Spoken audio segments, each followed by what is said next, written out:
Hey guys, tonight we are diving into the world of ancient snacks. But I need you to do something for me first. I want you to picture the coziest tea, most comforting mug of hot chocolate you can imagine. The sweet smell, the warmth in your hands, maybe a few marshmallows bobbing on top. It's a taste of childhood, of winter nights, of pure comfort. If you were an Aztec warrior expecting that kind of bedtime treat, you'd probably spit it out and challenge the chef to a duel.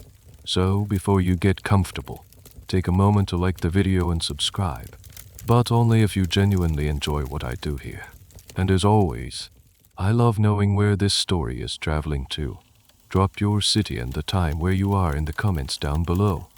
It's a quiet joy to see our little community span the globe. Now, dim the lights. Maybe turn on a fan for that soft background hum. And let's ease into tonight's journey together. Alright, that sweet, milky image of hot chocolate in your mind. I need you to gently take it, crumple it up, and toss it over your shoulder. Because where we're going, chocolate is nothing like that. It's not sweet, it's not a treat, and it's not for children. Imagine you are standing in a torch-lit room within the grand city of Tenochtitlan, the capital of the Aztec Empire, sometime in the early 1500 seconds. The air is cool and smells of copal incense, damp earth, and something else. A rich, pungent, unfamiliar aroma. An attendant approaches you, not with a ceramic mug, but with a vessel carved from a gourd. Intricately decorated and cool to the touch. Inside is a dark, viscous liquid, covered with a thick, luxurious layer of foam. This is xocolātl. This is the original chocolate, and its name, from the Aztec language of Nahuatl, gives you the first clue as to what you're about to experience. The word is a combination of X or COC, meaning bitter, and ATL, meaning water. You are literally about to drink bitter water. This was not a drink for the common person. This was a beverage of the elite, of emperors, priests, and decorated warriors. For the average Aztec citizen, the cacao beans used to make this drink were a form of currency, far too valuable to be consumed as a simple beverage. You were more likely to use a handful of beans to buy a turkey, or some sandals at the market than you were to drink them. So, you lift the gourd to your lips. The first thing you notice is the foam. The foam was considered the most important and desirable part of the drink, and great skill was required to produce it. The taste that hits your tongue is a profound shock. It's intensely bitter, like the darkest, most unsweetened baker's chocolate imaginable, but with a deep, earthy complexity. There's no sugar, no milk, nothing to soften the blow. Instead, there might be other flavors mixed in. A hint of vanilla, the floral note of a specific flower, or, most commonly, the sharp, lingering heat of chili peppers. It's a powerful, savory, and spicy experience, more like a stimulating health tonic than a dessert. The preparation of this drink was a ritual in itself. The cacao beans were roasted, their shells removed, and then ground into a paste on a heated stone slab called a metate. This paste was then mixed with water and the desired spices to create that all-important froth. The liquid would be poured from one vessel to another from a great height, a show of skill that aerated the mixture and built up a thick, prized head of foam. Sometimes it was served warm, but often it was served cold or at room temperature, a refreshing and energizing draught. This brings us to a little point of debate that linguists and historians still enjoy. While we get our word chocolate from the Nahuatl xocolātl, some scholars question if this was the primary or only term the Aztecs used. The Spanish, who first recorded the word, were not exactly expert linguists, and their transcription might have been a misunderstanding or an oversimplification of a more complex culinary vocabulary. There may have been different names for different preparations of the drink, distinctions that are now lost to us. The exact pronunciation, too, is something we can only guess at. A soft sound from a lost world. As you lower the gourd, a strange energy begins to course through you. This isn't the comforting, sleepy feeling of modern hot chocolate. This is caffeine and theobromine in their raw, Thousandfold. It's a stimulant, a drink that heightens the senses, provides stamina for warriors, and fuels the long religious ceremonies of the priests. You are not drinking a treat. You are consuming a substance of power, a food of the gods that has been graciously shared with you. One of the mortal elite. Forget everything you thought you knew. You've just had your first taste of real chocolate, and the journey into its bitter, sacred world has only just begun. That bitter, spicy, and powerful drink you just tasted in the halls of Tenochtitlan did not begin its life there. The high, arid plateau where the Aztecs built their magnificent capital is all wrong for the plant that produces chocolate. To find its home, you have to travel, leaving the city of stone and canals behind. We're going south and east, down from the mountains, into the humid, tropical lowlands. Let's go find the land of the cacao tree. Imagine the air changing around you.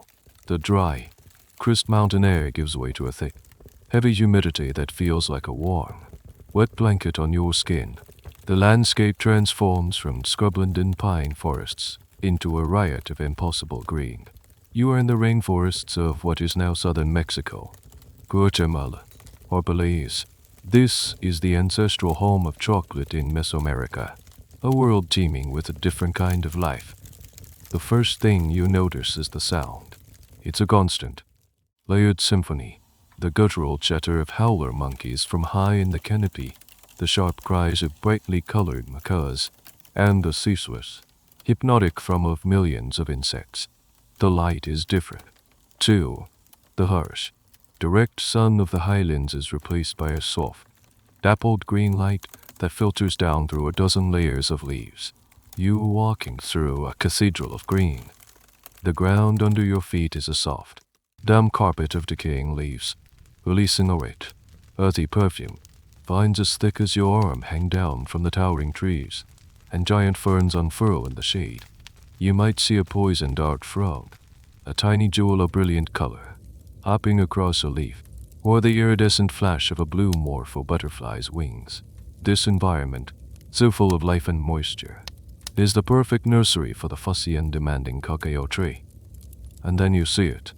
It's not a majestic, towering giant like the ceiba trees that dominate the canopy. The cacao tree, or Theobroma cacao as it's known scientifically, is a modest, understory tree, growing to about 15 to 25 feet high in the shade of its larger neighbors. And it has a very peculiar and wonderful secret.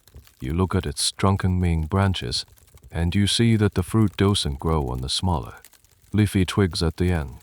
It grows directly out of the thick, old wood, football-shaped pods, ridged and rough, in shades of vibrant yellow, deep red, and rich purple, hang from the trunk like strange, colorful lanterns. This botanical feature is called cauliflory, and it makes the cacao tree look truly alien and magical.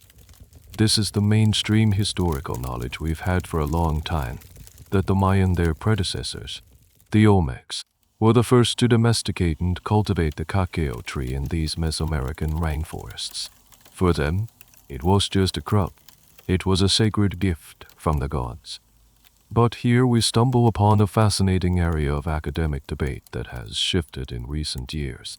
For centuries, Mesoamerica was considered the undisputed cradle of chocolate.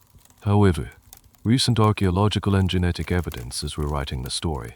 Archaeobotanists, scientists who study ancient plant remains, have found traces of theobromine, the key chemical compound in cacao, in ancient pottery from the upper Amazon basin, specifically in a site in modern-day Ecuador associated with the Mayo Chinchipe culture.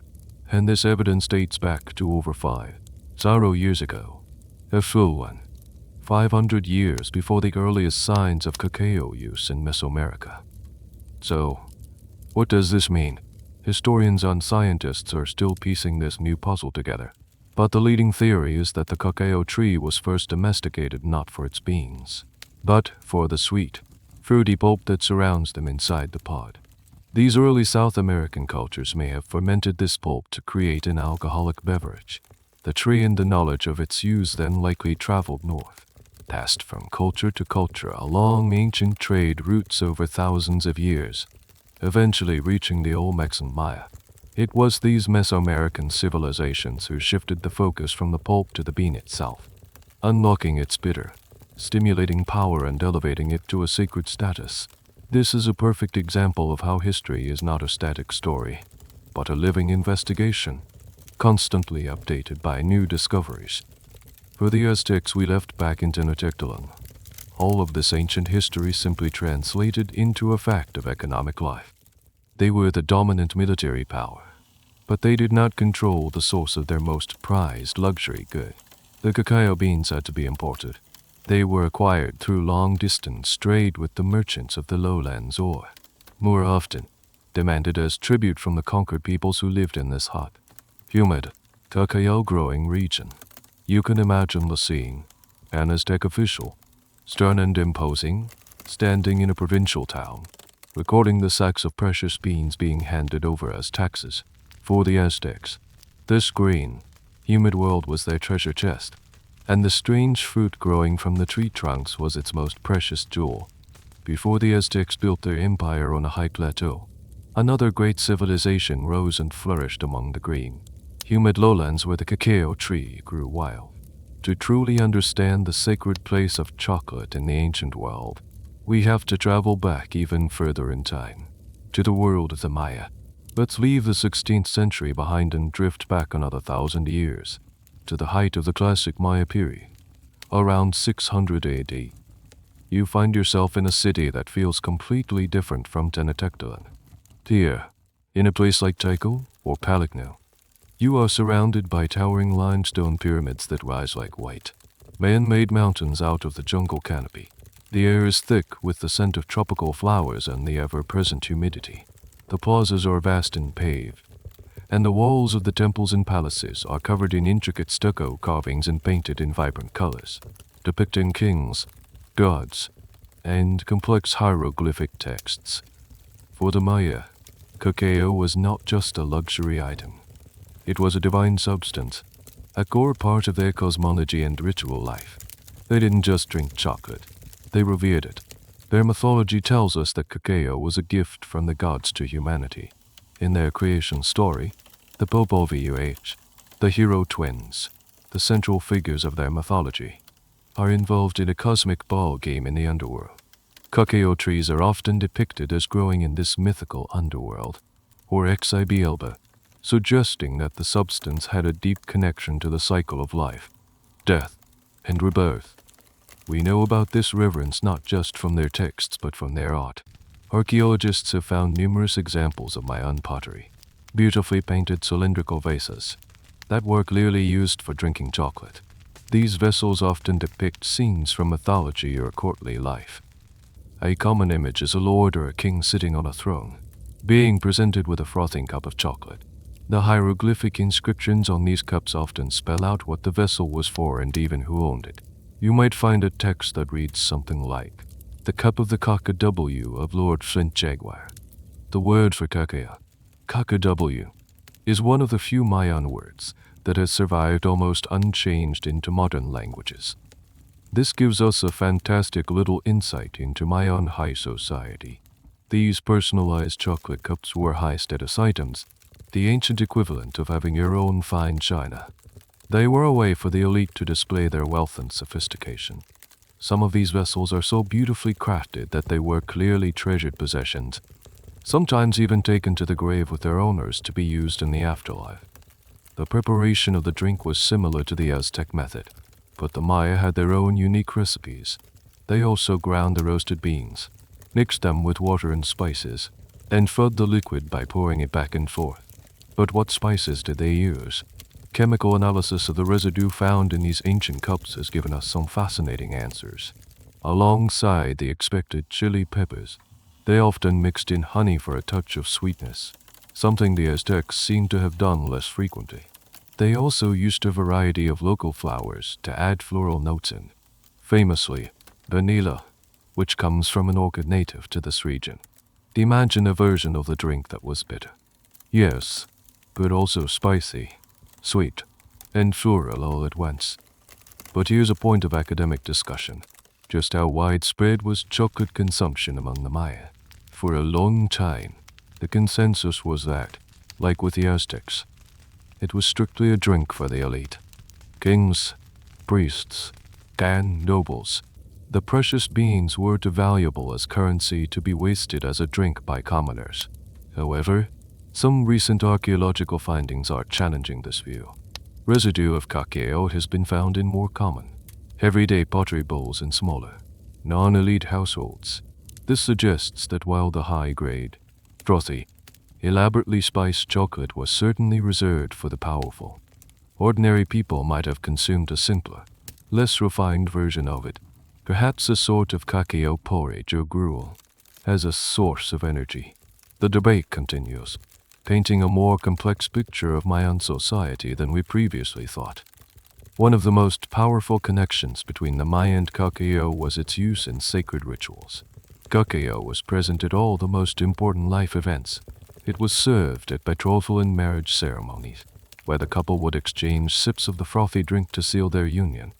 It was a key part of religious festivals and, most profoundly, it was used in sacrificial rituals. While the Maya are known for human sacrifice, they also performed animal sacrifices and made offerings of precious goods to the gods. Vessels filled with frothy chocolate, and sometimes even the raw cacao beans themselves, were common offerings, placed on altars to nourish and appease the deities. So as you stand in the shadow of a Mayan pyramid, you realize that for these people, cacao was a bridge between the mortal world and the divine. It was the food of the gods, a substance imbued with sacred power. When a king drank his frothy cacao from a painted cup, he was just enjoying a beverage. He was partaking in a divine essence, reinforcing his own god-like status.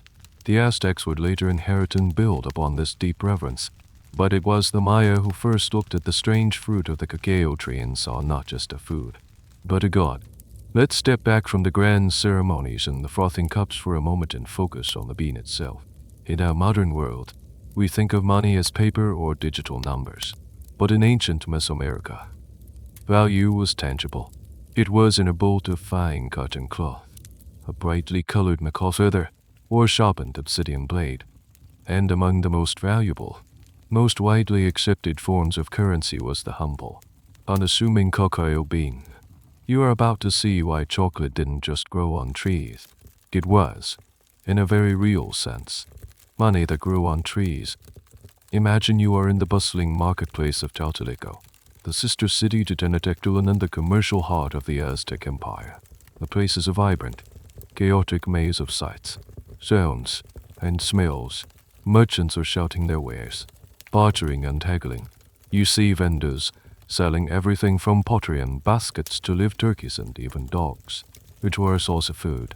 There are stalls piled high with colorful produce, maize, beans, squash, and dozens of varieties of chilies. But there is no jingle of coins. There are no cash registers. This is a barter economy, but one with a standardized medium of exchange, the cacao bean. You watch a woman approach a vendor selling tomatoes. She selects a few ripe ones, and the vendor tells her the price, 5 beans. The woman opens a small cloth pouch she carries at her waist, carefully counts out 5 dark brown, almond-sized cacao beans, and hands them over. The transaction is complete. A little further on, a man is admiring a large rabbit. The price, 30 beans. A fine cotton cloak, a high-status item, might cost you 100 beans. A canoe, for navigating the city's canals, could set you back several thousand. The beans were used for everything, from everyday purchases to paying taxes and tribute to the emperor. This system had a remarkable level of sophistication.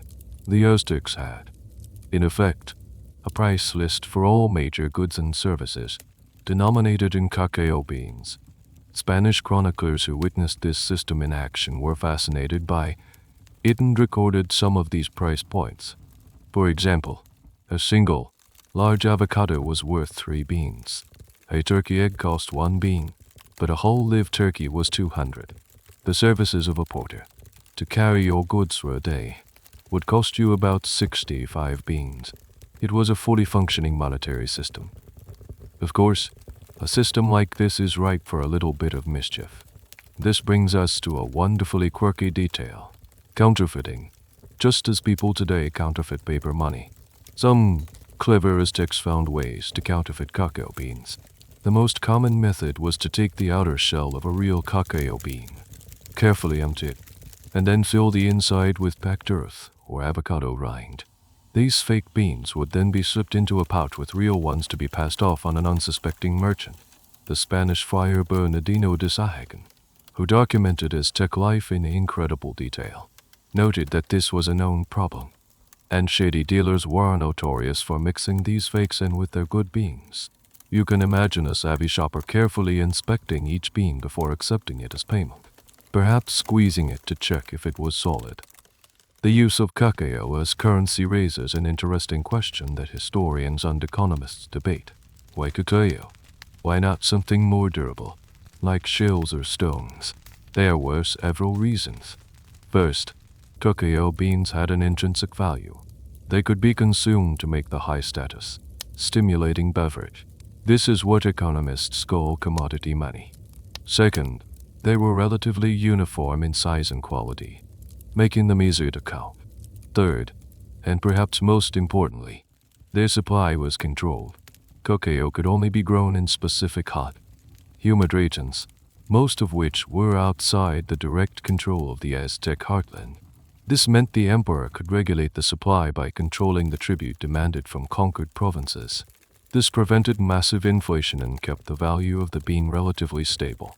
It was a brilliant, if perhaps unintentional, form of monetary policy. The value of the beans was so great that the places where they were grown, the cacao orchards or groves, were considered immense treasures. Owning a cacao orchard was a sign of incredible wealth, the equivalent of owning a gold mine. These groves would have been jealously guarded, not just from thieves, but from pests and disease. So, as you walk through the Taltaleca market, watching this currency flow from hand to hand, you see the true power of cacao in this world. It's not just a food or a drink. It is the lifeblood of the economy. It is a measure of a man's wealth, the price of his daily bread, and the tribute owed to his emperor.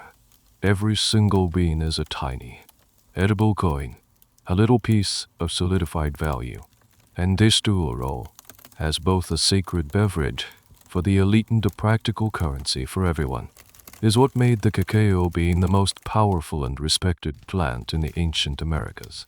Our journey so far has been focused on the Maya and the deep, ancient roots of cacao in Mesoamerica. But now, we need to shift our focus north, up to the high, windswept valley of Mexico.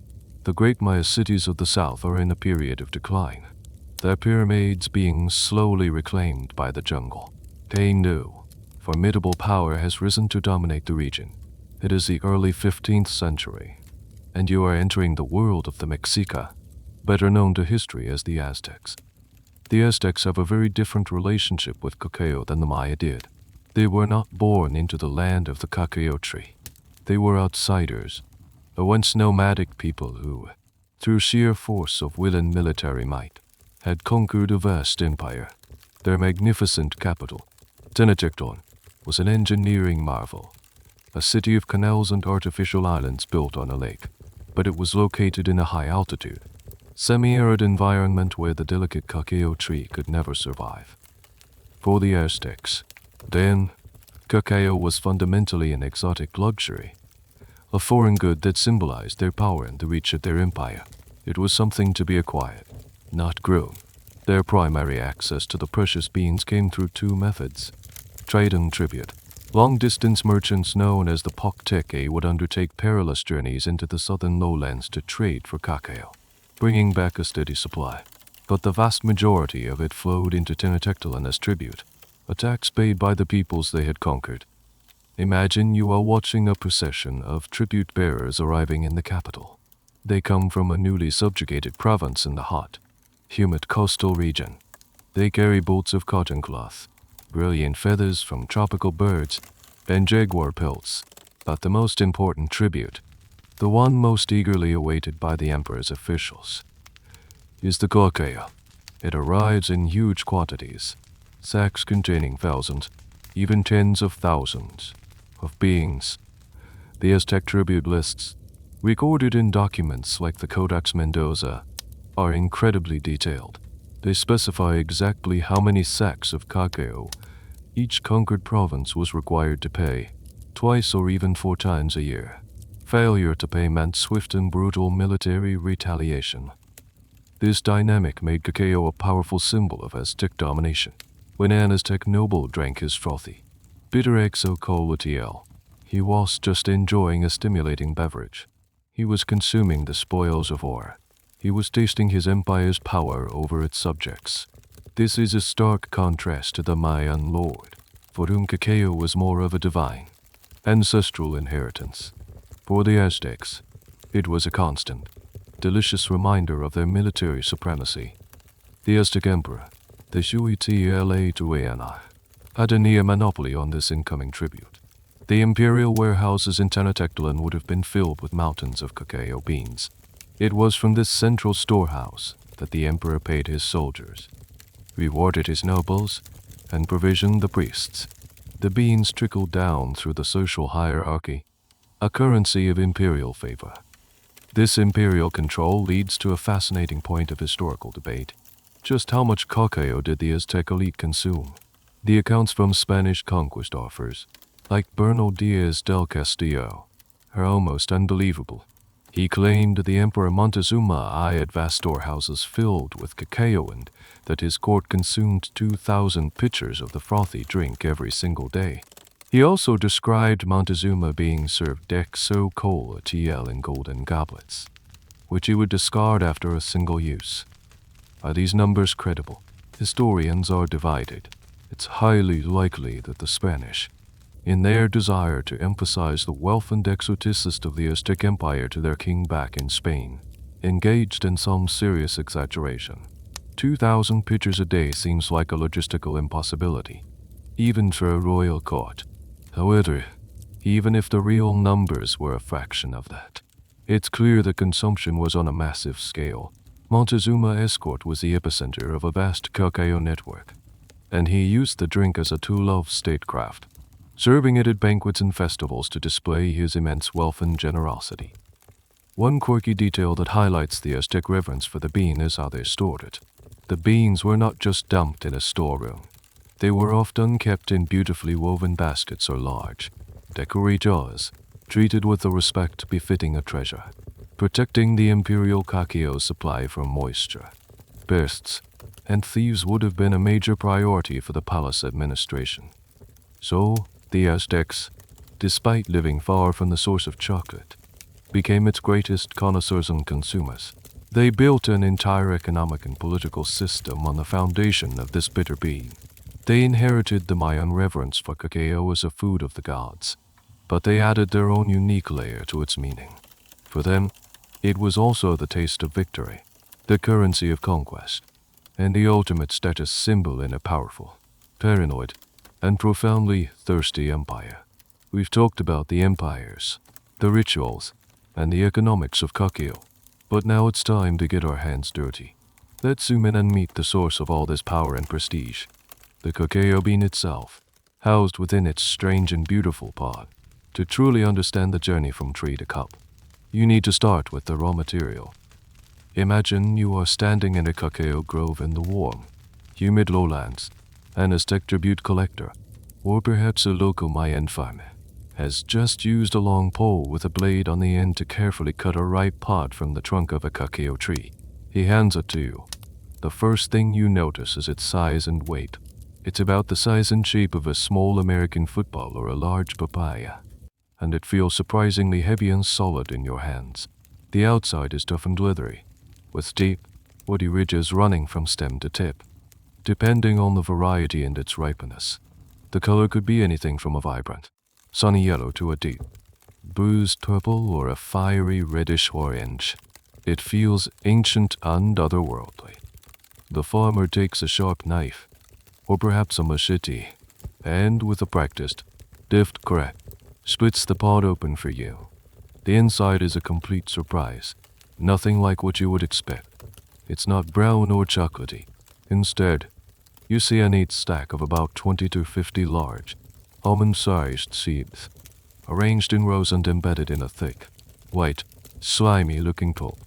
The visual is a bit alien, almost like the inside of some strange, futuristic egg. You are encouraged to taste the pulp. Hesitantly, you scoop some out. The texture is soft and slightly slippery, but the taste is another shock. It's incredibly sweet and delicious. The flavor is a tropical explosion, something like a combination of lychee, mango, and a hint of citrus. It's refreshing and intensely fruity. As we discussed, it was this sweet pulp that likely first attracted ancient humans to the cacao pod thousands of years ago in the Amazon, long before anyone cared about the seeds inside. Now, for the main event, the seeds, or as we call them, the cacao beans. The farmer extracts one from the pulp and hands it to you. It's pale, almost purplish white, and feels soft and gummy. If you were to bite into it now, it would be a huge disappointment. The taste is overwhelmingly bitter and astringent, with a raw, vegetal flavor. It's shaky and unpleasant. There is absolutely no hint of the rich, complex flavor we associate with chocolate. At this stage, it's basically an inedible, bitter seed surrounded by delicious fruit. This is the great secret of chocolate. The flavor isn't just there, waiting to be discovered. It has to be created. The journey from this raw, bitter seed to the complex paste used to make xocolātl is a multi-step, transformative process, a form of ancient food alchemy that was perfected over thousands of years. The people who figured this out were not just farmers. They were brilliant food scientists. This raw, unprocessed nature of the bean is a key point of understanding. The Aztecs and Maya knew that the value was locked inside. It required knowledge and labor to unleash it. This is partly why the beans made such good currency. A raw bean was difficult to counterfeit in its unprocessed state, not particularly tempting to just eat. Its value was in its potential. This brings us to a slightly nerdy but important botanical detail that historians of food find fascinating. The tree's scientific name is Theobroma cacao. Theobroma is Greek for food of the gods, a name given to it by the Swedish botanist Carl Linnaeus in the 18th century, a direct nod to its sacred status among the Aztecs. But the word cacao comes from the much older Olmec Mayan word, cacao. So its modern scientific name is a hybrid of ancient American and classical European reverence. Furthermore, there was just one type of cacao, just like we have different varieties of apples or grapes. The Mesoamericanists cultivated several distinct types of cacao. The most prized was the Criollo bean, which was less bitter and had more complex, delicate flavors. It was also a fusaier, lower-yielding tree, making its beans the most valuable. The more common variety was the forastero, which was hardier, produced more pods, but had a stronger, more bitter flavor. The Aztecs and Maya understood these differences intimately. The beans sent as tribute to the emperor or used in the most sacred rituals would have been the finest Criollo, while the beans used for more common currency might have been the hardier forastero. As you stand there in the rainforest, holding the two halves of the pod, you finally understand the paradox of chocolate. The pod offers an immediate, easy pleasure in its sweet pulp, but the true treasure, the seeds, holds its power in reserve. It offers up its gifts only to those with the patience and the knowledge to unlock them through a complex process of transformation. The journey has just begun. You are still in the cacao grove, the open pod in your hand. The sweet, fruity pulp has been enjoyed, but the real work is about to begin. The process of turning these bitter, pale seeds into the stuff of legend is a sacred and laborious task, one that begins with the harvest. Harvesting cacao is not like harvesting wheat or corn, which can be done on a massive, almost industrial scale. Cacao demands a gentle, discerning touch. The pods don't all ripen at once. They mature at different times over a long season. This means a farmer can't just clear-cut the orchard. He must return to the same trees again and again, day after day, to check on the progress of each individual pod. You watch a farmer as he moves through the grove. His eyes are trained to spot the subtle signs of ripeness. A green pod might need to turn a perfect shade of yellow. A reddish pod might need to deepen to a rich, dark purple. He taps the pods gently, listening for a particular hollow sound that tells him the seeds inside have pulled away from the rind. This is a skill passed down through generations, an intimate knowledge of the life cycle of the tree. When a pod is deemed ready, it is harvested with immense care. The farmer uses a long pole with a curved knife on the end to snip the thick stem connecting the pod to the tree, being careful not to wound the trunk. Damaging the cushion where the flowers and pods grow could prevent the tree from fruiting in that spot again. Every pod is precious, and the health of the tree is paramount. Once a sufficient number of pods have been gathered from the trees, they are brought to a central clearing. Here, the next crucial step takes place, breaking them open. This is often a communal activity. Workers sit on the ground in a circle, piles of the colorful pods in front of them, using a heavy, blunt tool, perhaps a wooden club or the back of a large knife. They give each pod a sharp, precise whack to crack the tough husk.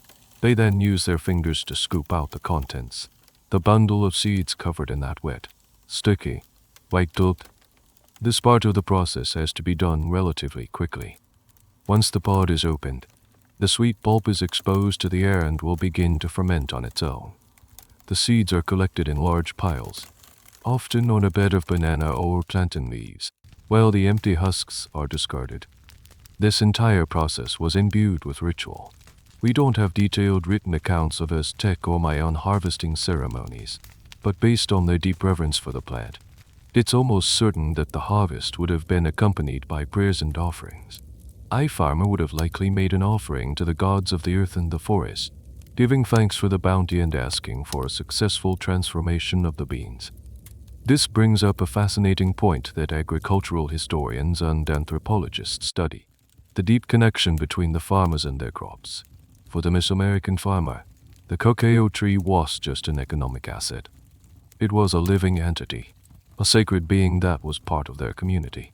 The relationship was reciprocal. The farmer cared for the tree, protected it from harm, and in return, the tree provided the food of the gods. This worldview is fundamentally different from modern agribusiness, where crops are often seen as inert commodities. A quirky but important detail of the harvest is its vulnerability. A cacao grove was a tempting target. While the trees themselves might be owned by a wealthy lord or a community, the pods were prey for animals. Monkeys and squirrels also loved the sweet pulp and would often break into the pods, scattering the precious beans. And, of course, there was the threat of human thieves. A successful harvest depended on constant vigilance. So, the first stage is complete. The clearing is filled with piles of the slimy, pulp-covered seeds. The air is thick with the sweet, fruity smell. To an outsider, it might look like a sticky, unpromising mess. But to the people who have done this for centuries, this is the moment of potential. The beans have been separated from their protective shell and are now ready for the first, and most magical, step in their transformation. It's a step that involves no fire, no grinding, no machines. It just requires patience, heat, and a little bit of microbial funk. The sacred art of fermentation is about to begin. You are standing in the clearing, the harvest complete. Before you are large, glistening piles of the fresh, pulp-covered cacao seeds. The air is sweet and fruity. What happens next is perhaps the most critical, and least intuitive, step in the entire process of making chocolate. It's a step that separates a bitter, useless seed from a flavorful, precious bean. Welcome to the funky, transformative, and surprisingly smelly art of fermentation. The fresh, wet beans are gathered up and placed into special containers. In ancient Mesoamerica, this could have been a variety of things. Sometimes they were packed into wooden boxes or baskets lined with banana leaves. In other cases, they were simply heaped into piles on the ground and covered with more large leaves, creating a natural fermentation chamber. The key is to create a warm, moist, and enclosed environment. For the first day or two, nothing much seems to happen, but then the magic begins. The yeasts that are naturally present in the air and on the surface of the leaves are drawn to the sweet, sugary pulp surrounding the beans. They begin to feast on these sugars, and as they do, they produce alcohol. This is the same process that turns grape juice into wine. The pile of beans heats up, and the air around it starts to smell sweet and boozy, like a tropical distillery. But this is only stage one. As the temperature inside the pile rises and the alcohol content increases, a second set of microorganisms takes over. Bacteria. These bacteria, specifically acetic acid bacteria, begin to consume the alcohol produced by the yeast and convert it into acetic acid, the same acid that gives vinegar its sharp smell and taste. Now the pile starts to smell less like wine and more like salad dressing. The heat becomes even more intense, sometimes reaching over 120 degrees Fahrenheit or 50 degrees Celsius. This intense heat and the acidic environment are what perform the true miracle. This is a tough environment for a little seed. In a desperate act of self-preservation, the cacao bean effectively dies. The cell walls within the bean break down, allowing complex chemical compounds that were previously kept separate to mingle for the first time. It is this chemical reaction, this controlled death of the bean, that creates the essential flavor precursors, the molecules that, later on, will give chocolate its distinctive taste. Without this fermentation step, the beans would just remain bitter and chalky forever. It is the crucible in which the soul of chocolate is forged. This entire process takes several days, typically between 5 and 7, depending on the type of bean and the ambient temperature. It requires skill and attention. The pile of beans needs to be turned periodically to ensure that the heat and air are evenly distributed. A farmer would know by the smell and the color of the beans when the process was complete. The pale, purplish beans will have turned a rich, deep brown. This brings us to a wonderfully odd and slightly gross detail of the process, the role of insects. These fermenting piles of sweet, hot mush were an irresistible draw for all sorts of insects, especially the tiny vinegar fly, or fruit fly, while modern chocolate makers go to great lengths to keep their fermentation boxes pristine.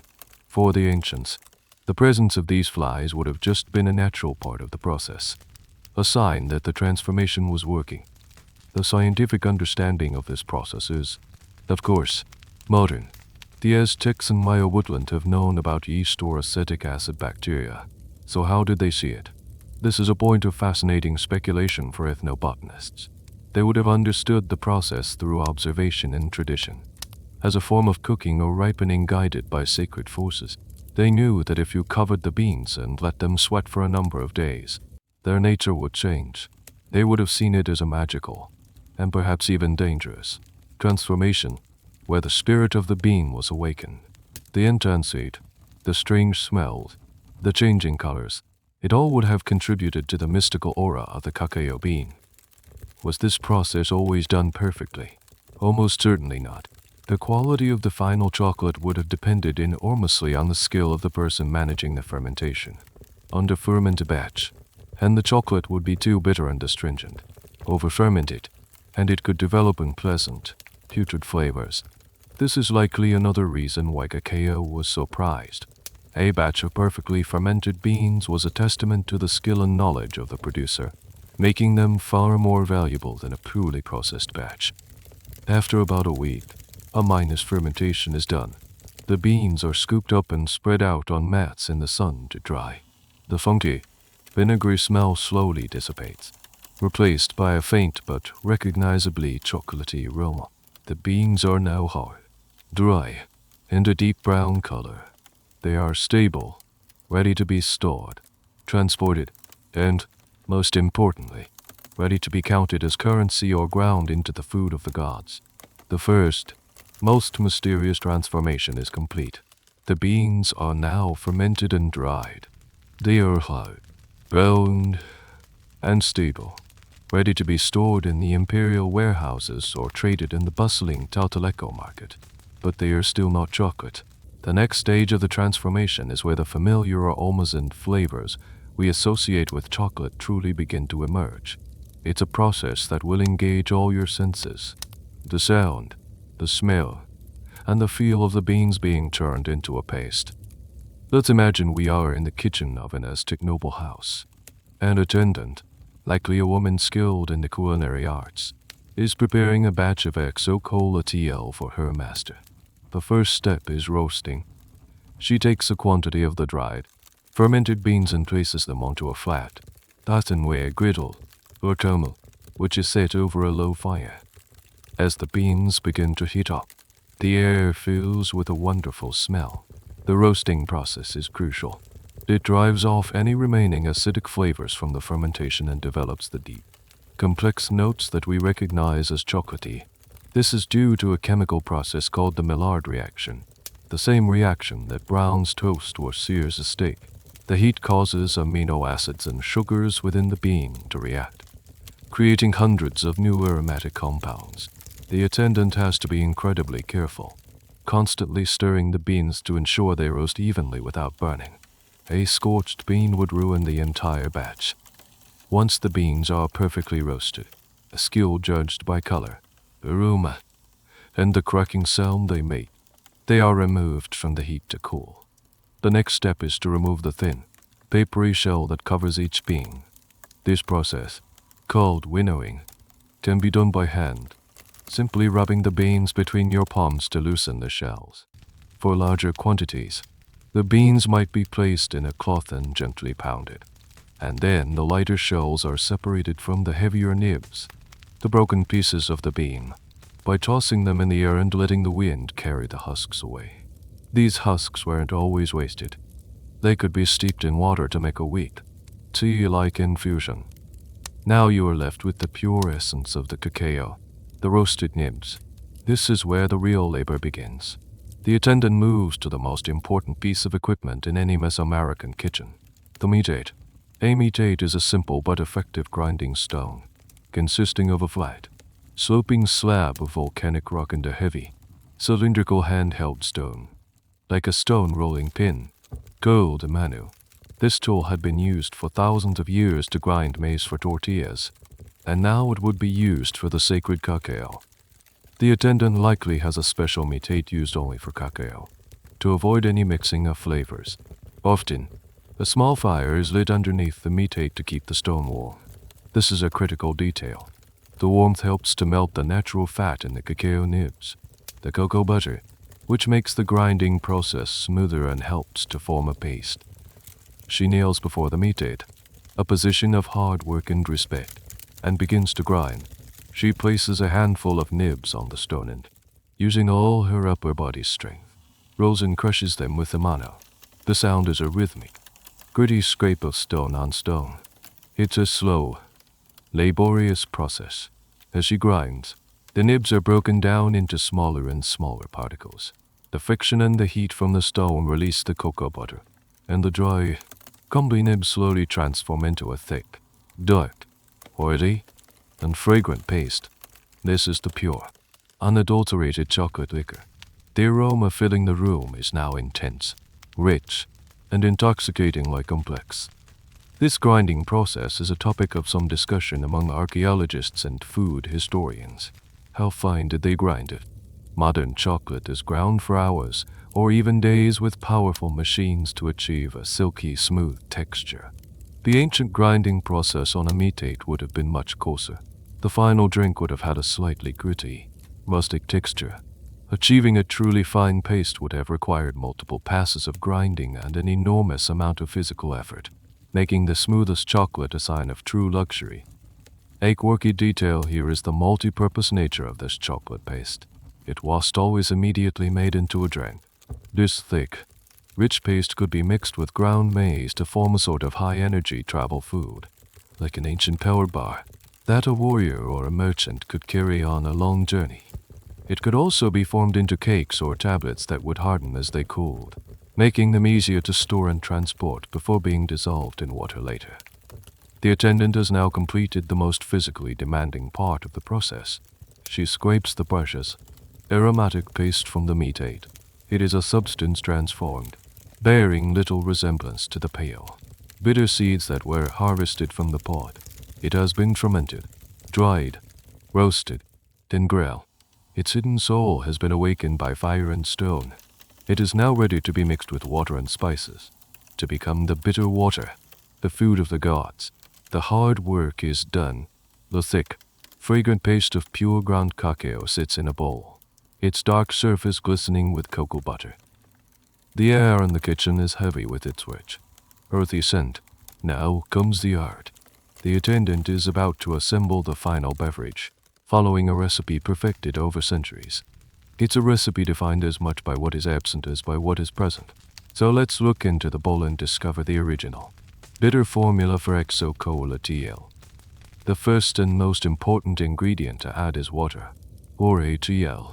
The cacao paste is spooned into a larger vessel, and water is added. The ratio of paste to water would determine the strength and thickness of the final drink. A drink for a great feast or a royal audience would likely be thick and potent, while a more everyday beverage for a nobleman might be thinner.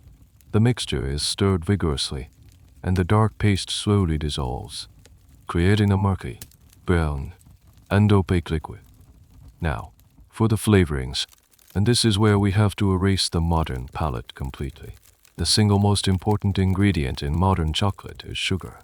For the Aztecs, refined sugar cane did not exist in their world. It was a plant from the old world, and it would not arrive until the Spanish brought it. While they had access to sweeteners like honey or agave nectar, the historical and archaeological evidence suggests that these were used sparingly, if at all, in their most common chocolate preparations. The defining characteristic of xocolātl was its profound bitterness. This was the flaw. It was the point. The bitterness was a sign of its potency and purity. So if not sugar, what did they add? The most common and famous addition was chili. The Aztecs cultivated dozens of varieties of chili peppers, from the mildly piquant to the ferociously hot, dried and ground into a fine powder. A pinch of chili would be added to the chocolate mixture. This would give the drink a surprising, warming kick on the finish, a spicy counterpoint to the deep bitterness of the cacao. It was a combination that would have awakened the senses and stimulated the body. Another key ingredient was vanilla. The vanilla bean, the cured fruit of a specific orchid, is native to this region of Mexico.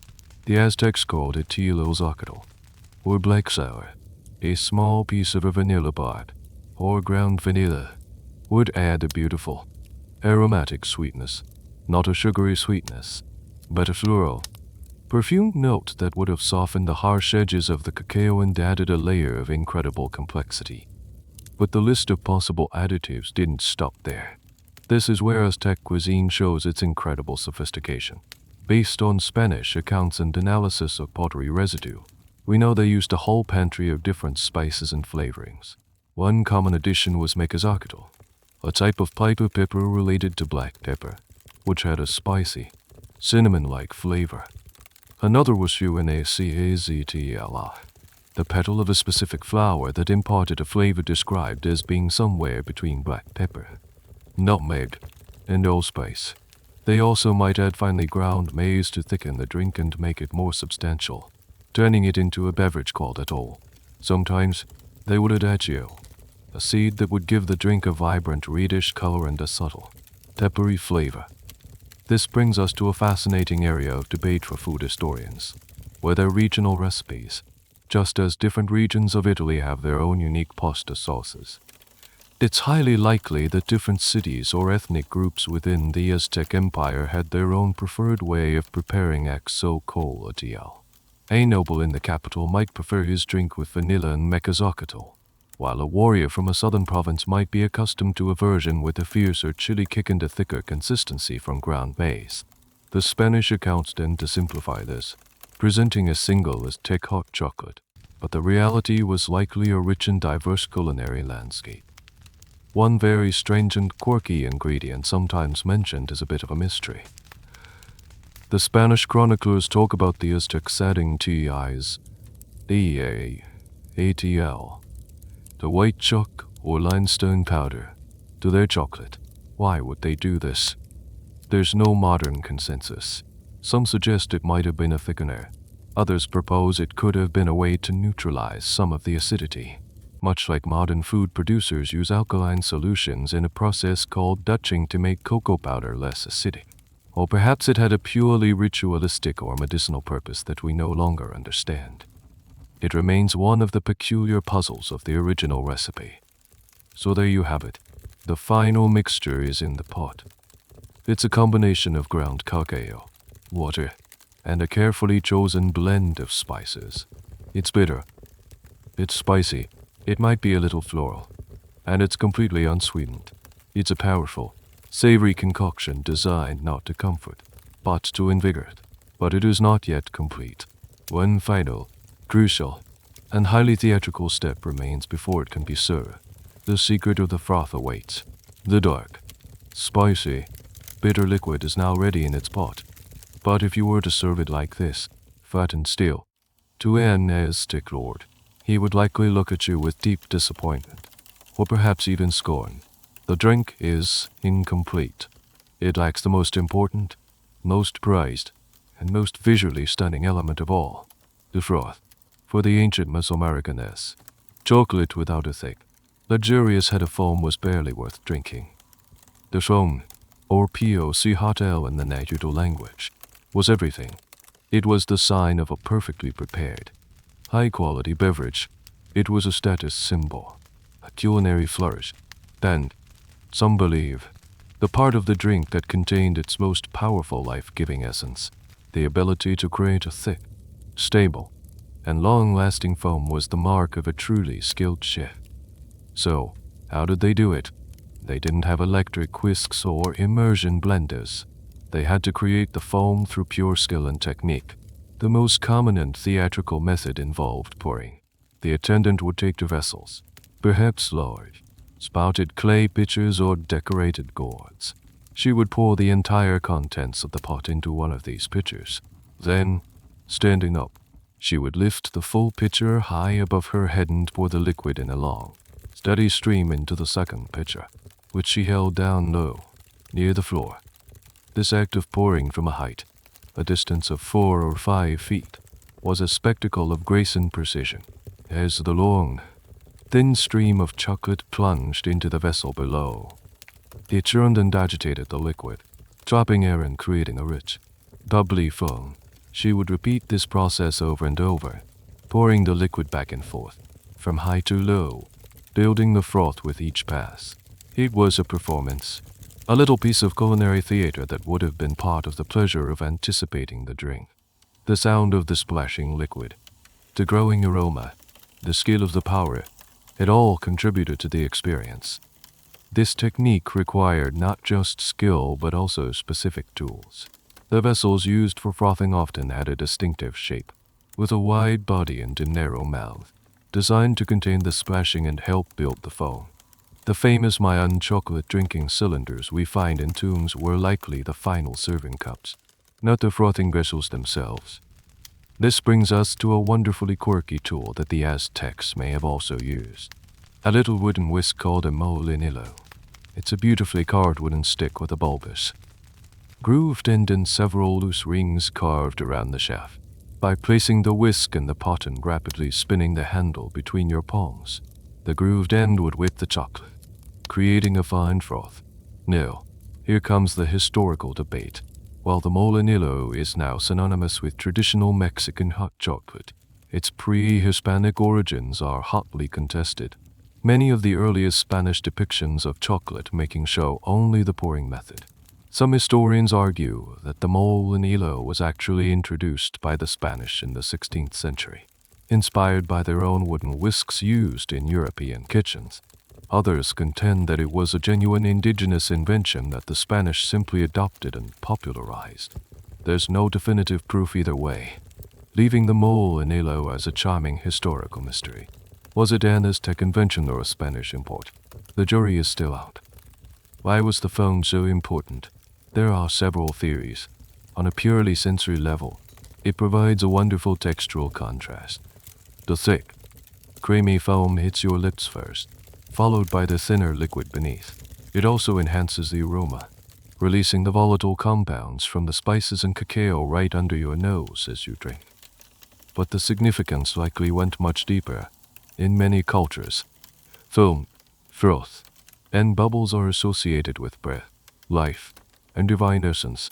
The foam on the chocolate may have been seen as its spirit, or tuili, a concept in Aztec cosmology referring to a life force centered in the heart. To consume the foam was to consume the very soul of cacao. This reverence for the foam is beautifully illustrated by the accounts of the Spanish. They were fascinated by it. They described how the Aztecs would sometimes scoop the foam off with a spoon and eat it on its own, as a special delicacy, before drinking the rest of the liquid. The Emperor Montezuma was said to only drink the foam, leaving the rest of the beverage for his courtiers. So, as the attendant finishes her final pour, the vessel is now crowned with a magnificent, thick, reddish brown head of foam. It is a testament to her skill, the quality of her ingredients, and her respect for the sacred process. The drink is now, finally, complete. It is a multi-sensory experience, a feast for the eyes and the nose before it even touches the lips. It is ready to be poured into its final, elegant serving cup and presented to its honored recipient. The bitter water has been given its soul. The moment of truth has arrived. The attendant, having masterfully created a thick head of foam, carefully pours the finished xocolātl into a special drinking vessel.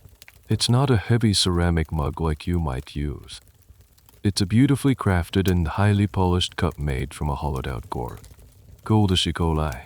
This is where we get the Spanish word chiquer and, eventually, the English word jelly. The cup is a work of art in itself, often lacquered in vibrant colors and decorated with intricate geometric patterns or scenes of mythology. It's cool and light in your hands. You are an honored guest in an Aztec noble house. This drink is being served to you as a sign of great respect. You are about to partake in a beverage that most people in this empire will only ever know as a form of money. The cup is presented to you, perhaps on a small, finely woven mat. The rich, reddish-brown foam sits proudly on top, a thick, luxurious crown on the dark liquid beneath. The aroma hits you first, an intoxicating, complex blend of earthy bitterness, the warming spice of chili, and the sweet, floral perfume of vanilla. It smells nothing like the candy bars of the future. It smells powerful. You lift the cup to your lips. The first sensation is the texture of the foam. It's thick, dairy, and creamy, a delightful lightness that dissolves on your tongue. Then comes the liquid itself, and it is a profound shock to your system. Your palate, accustomed to a world of sweetness, is completely unprepared for the taste. The first note is an overwhelming, profound bitterness. It's not the pleasant bitterness of dark roast coffee or a strong IPA. It is a deep, earthy, almost medicinal bitterness that seems to coat your entire mouth. This is the unadulterated taste of pure cacao, with all its potent flavonoids and antioxidants. There is no sugar to hide behind, no milk to soften the blow. It is unapologetically, intensely bitter. But just as your brain is trying to process this powerful sensation, other flavors emerge. Immediately following the bitterness is a slow-blooming, prickly warmth at the back of your throat. It's the chili. It's not an aggressive, fiery burn, but a pleasant, lingering heat that spreads through your chest. It's the perfect counterpoint to the bitterness, a little spark of fire in the deep, dark earth of the cacao. And weaving through it all is the sophisticated perfume of the other spices. You can detect the floral, almost caramel-like notes of the vanilla, and the warm, cinnamon-like spice of the xocolātl. These flavors don't mask the bitterness. They dance with it, creating a complex, savory, and multi-layered taste experience. It's a beverage that demands your full attention. You can't just gulp it down. You have to sip it slowly, contemplating the shifting layers of flavor. The texture is also unfamiliar, because it was ground on a meat eaten not with modern machinery. The liquid has a slightly rustic, gritty mouthfeel. It's not perfectly smooth. You can feel the tiny, suspended particles of the cacao bean, a constant reminder of its natural, stone-ground origins. The drink is also likely served at room temperature or even slightly cool, which is another surprise. We associate chocolate with warmth and comfort, but this was often a refreshing, stimulating draught. not a cozy winter warmer. This jarring first experience is a topic of some amusement for historians. When the Spanish conquistadors first tasted xocolātl, most of them hated it. They described it in their letters as a disgusting or foul-tasting beverage, fit only for pigs. Their palates, accustomed to the sweet wines and sugared foods of Europe, were utterly repulsed by the bitterness. It took them a long time to acquire the taste, and they only truly embraced it after they made one crucial, world-changing addition: sugar. A quirky detail to consider is the after effect. As you finish the last sip, you don't feel sleepy or comforted. You feel awake. The high concentration of theobromine and caffeine, natural stimulants in the cacao bean, begins to work on your system. Your heart rate might increase slightly. Your senses feel sharper. A wave of energy and alertness washes over you. This is why it was a drink for warriors before battle, for priests during long nocturnal vigils, and for the emperor before a day of holding court. It was a functional beverage, a tool for endurance and focus. So you set down the empty xocolātl. Your mouth is tingling with the memory of bitter earth and warm chili. Your mind is clear and sharp. You have just experienced a taste that has been lost to the world for nearly 500 years. It was a treat. It was a dessert. It was a powerful, complex, and sacred substance. You have tasted lightning in a cup. Now that you've experienced the potent, bitter shock of your first cup of xocolātl, a crucial question arises. Who, in this highly stratified Aztec society, was actually allowed to drink it? The answer is simple and stark. Not you. Probably. This was not a beverage for the masses. It was a fiercely guarded status symbol, a drink reserved for the absolute pinnacle of society. Let's start at the very top. The primary consumer of xocolātl was the emperor himself, the xocolātl. As we heard, the chroniclers claimed Montezuma I drank vast quantities of it daily. For him, it was more than just a drink. It was an affirmation of his divine right to rule. As the head of the empire, all the tribute, including the mountains of cacao beans, flowed to him. His ability to consume this precious commodity so freely, even wastefully, by reputedly throwing away the golden goblets after one use, was the ultimate display of his immense power and wealth. Next in line were the nobility, the PPLTN. This class of hereditary lords, high-ranking government officials, and decorated military leaders were the backbone of the empire's administration. They were granted access to cacao as a privilege of their rank. Serving the frothy beverage at a feast or a private gathering was a way for a nobleman to display his status and curry favor with his guests. The quality and preparation of the chocolate served in a noble house would have been a matter of intense pride and scrutiny. Then, you have the two other pillars of the Aztec elite, the priests and the warriors. The priests, who conducted the complex and often gruesome rituals that the Aztecs believed kept the cosmos in balance, would consume xocolātl during religious ceremonies. For them, it was a sacred substance, a conduit to the gods. The stimulating effects of the drink would have helped them endure long nights of fasting, chanting, and bloodletting rituals, heightening their spiritual experience. For the warriors, especially the elite members of the Jaguar and Eagle knightly orders, xocolātl was a source of power and energy. It was, in effect, a pre-battle energy drink. Consuming it before a fight would provide a boost of stamina and alertness. A warrior's right to drink chocolate was often earned on the battlefield. A young man who distinguished himself by capturing enemies for sacrifice might be rewarded by his commander with a cup of xocolātl, a symbolic taste of the elite world he was striving to join. So who was left out? Almost everyone else. The common people, the xocolātl, who made up the vast majority of the population.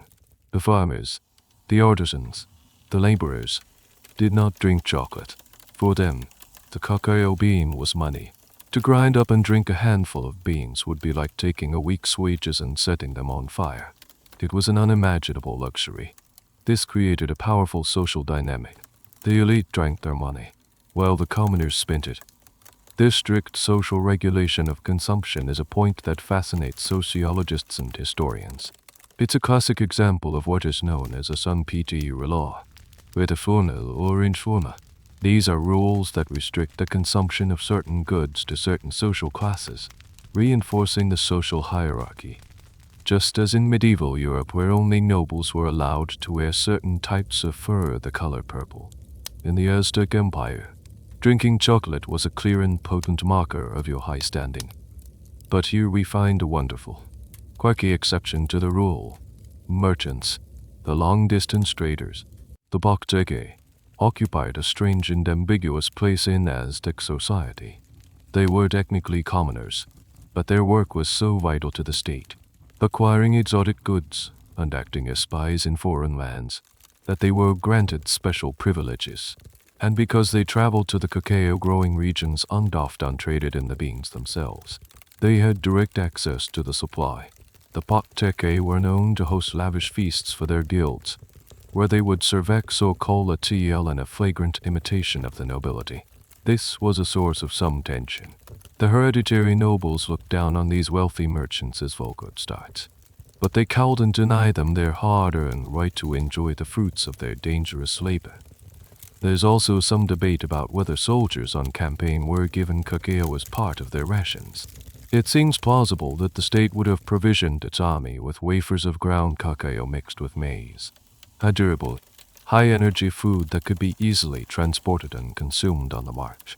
This would have been a practical, rather than a luxurious, use of the sacred being. So as you look around the torchlit room, you realize that the cup of xocolātl in your hand is a passport. It tells everyone in the room that you belong. You are a member of the elite, a person of power and consequence. In the rigid, hierarchical world of the Aztecs, you are what you drink.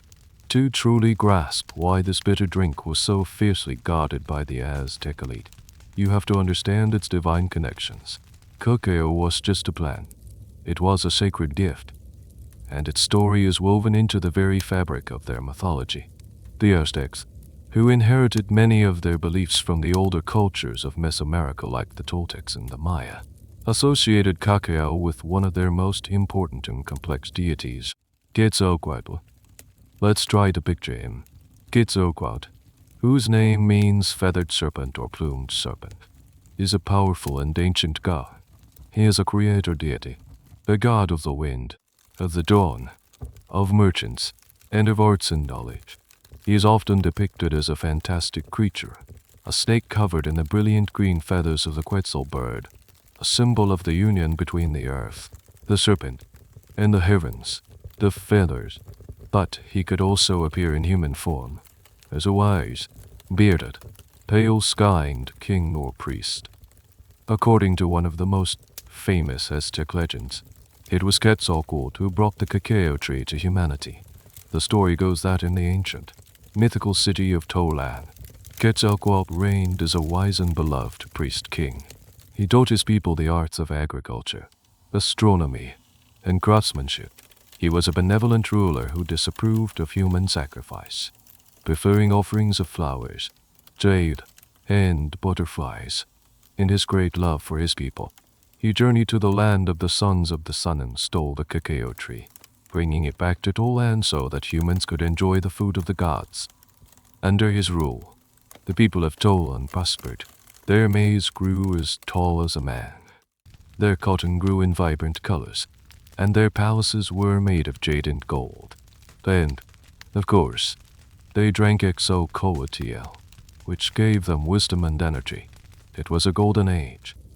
But this golden age was not to last. Quetzalcoatl had a rival, a dark and mischievous god of sorcery and the night sky named Tezcatlipoca, the smoking mirror. Tezcatlipoca was jealous of Quetzalcoatl's power and the love the people had for him, so he devised a cunning plan.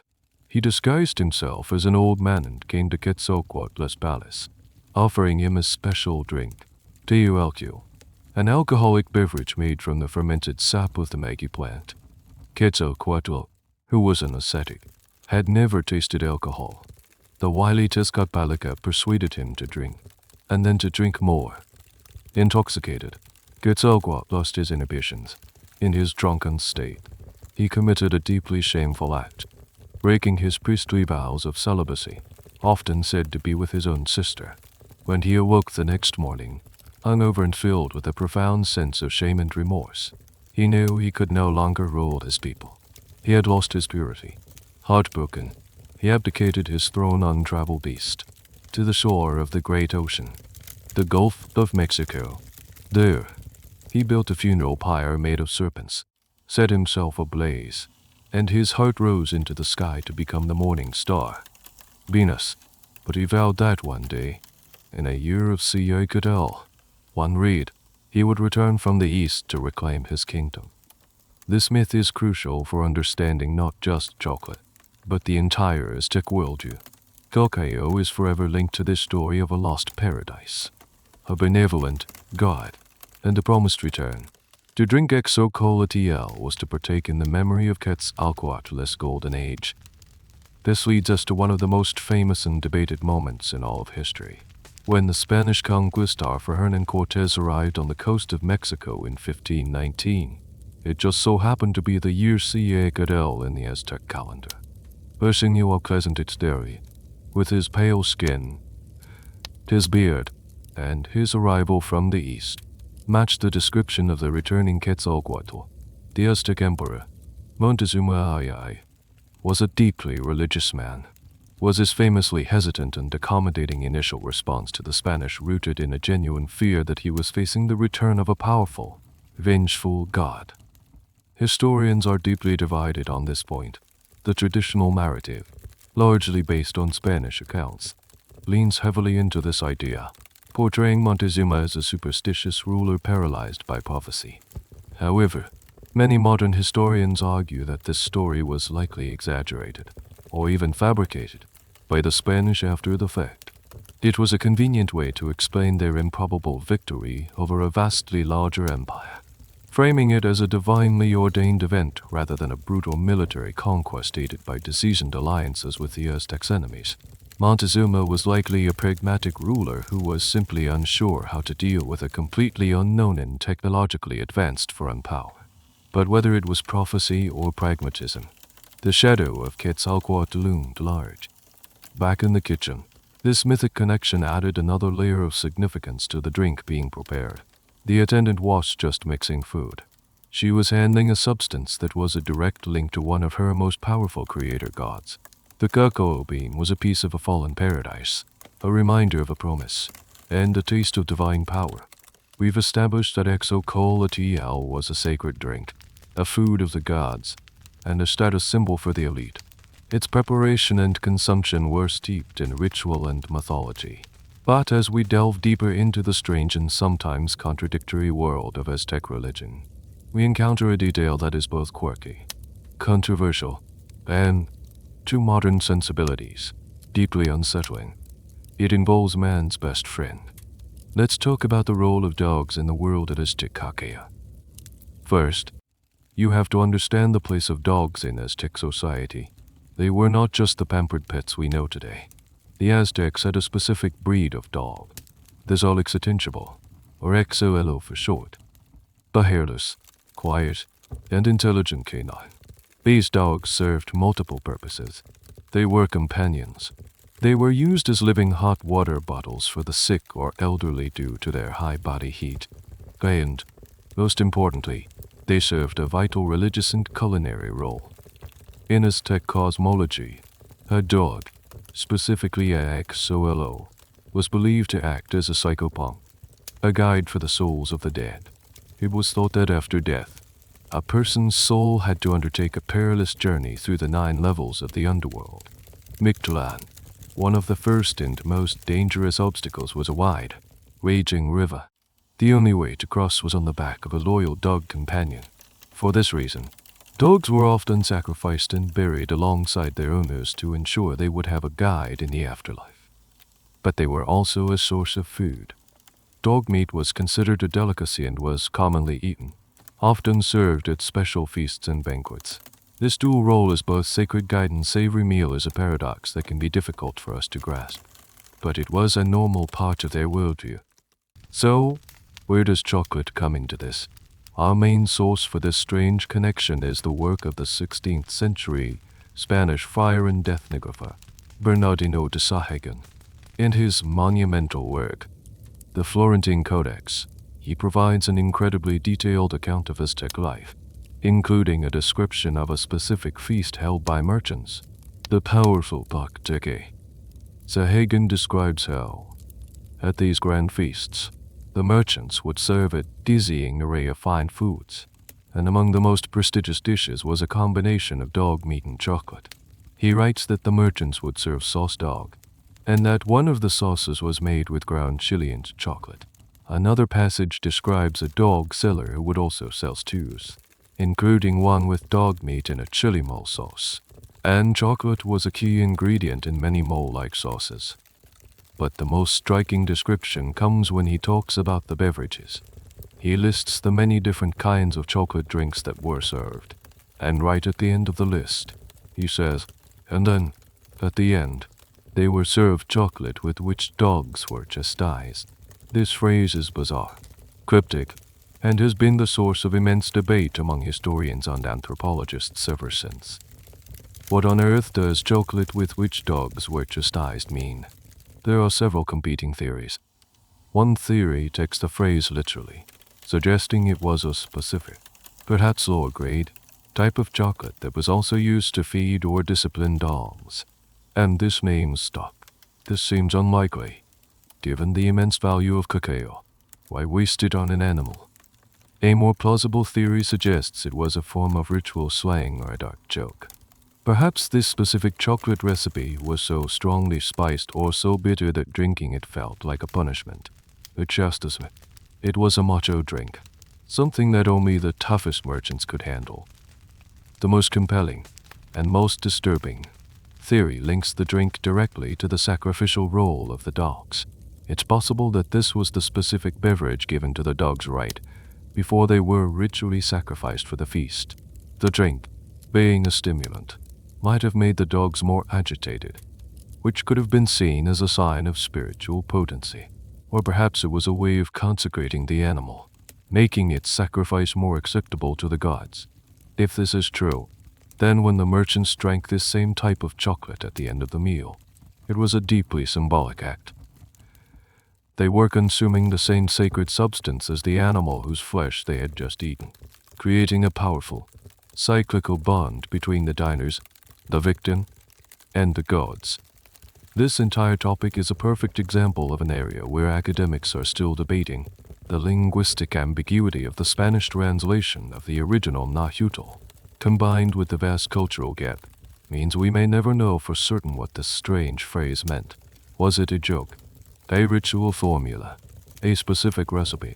We are left with only the tantalizing, unsettling whisper from the past. It's a reminder that the Aztec world was not a simple or gentle one. It was a place of profound beauty and deep spiritual conviction, but also one of stark brutality and rituals that are alien to us. The story of chocolate, for all its eventual sweetness, has some very dark and bitter roots. We've explored how cacao was a sacred drink for the elite, but we keep coming back to a fundamental fact of daily life for everyone else in the Aztec Empire. Cacao was money. It was just a metaphor for wealth. It was a literal, functioning currency. So let's step away from the temples and the palaces and head back to the marketplace to understand how you would count your beans and live your life in a chocolate-based economy. Imagine you are a skilled artisan, a feather worker who creates intricate mosaics for ceremonial shields. You've just sold a piece of your work to a wealthy nobleman and have been paid a handsome sum, a small sack containing 800 cacao beans. This is your salary. Now, how do you manage it? You can't just deposit it in a bank. Your wealth is a physical, perishable commodity that you must store and protect yourself.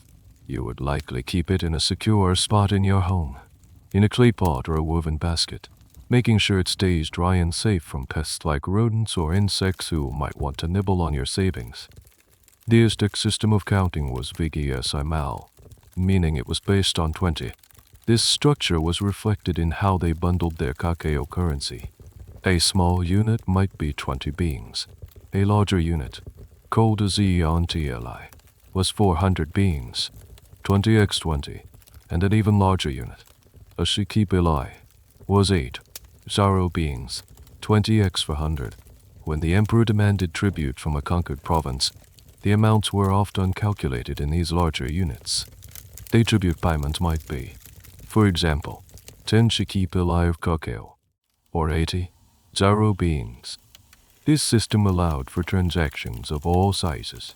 For your daily needs, you do carry a small pouch with loose beans. You might go to the market and buy a few tamales for lunch for, say, 3 beans. You might buy a juicy mango for 1 bean. This is the small change of the Aztec world. But what if you wanted to make a larger purchase? Let's say you want to buy a new digging stick with a sharp copper blade for your garden. The price is 150 beans.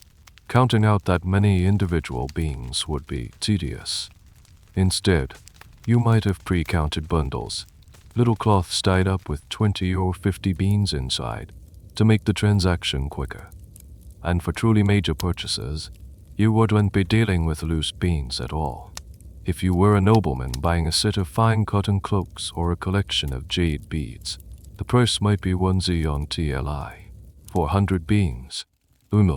In this case, you would be trading standardized sacks of beans, their count known and trusted. This monetary system is a fascinating subject for economic historians. They debate how standardized the coinage really was. Were all beans treated equally? Probably not.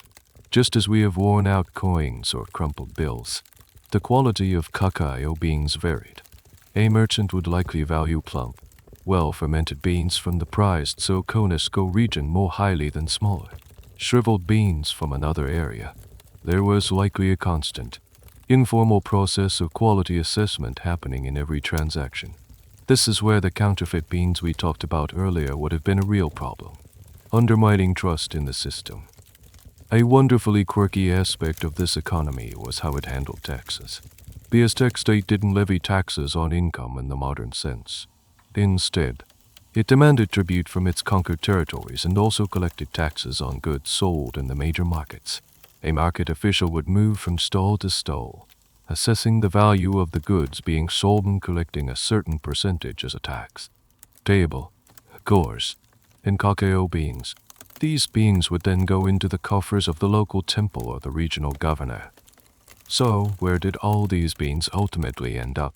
The vast majority flowed upwards, into the hands of the state and the nobility.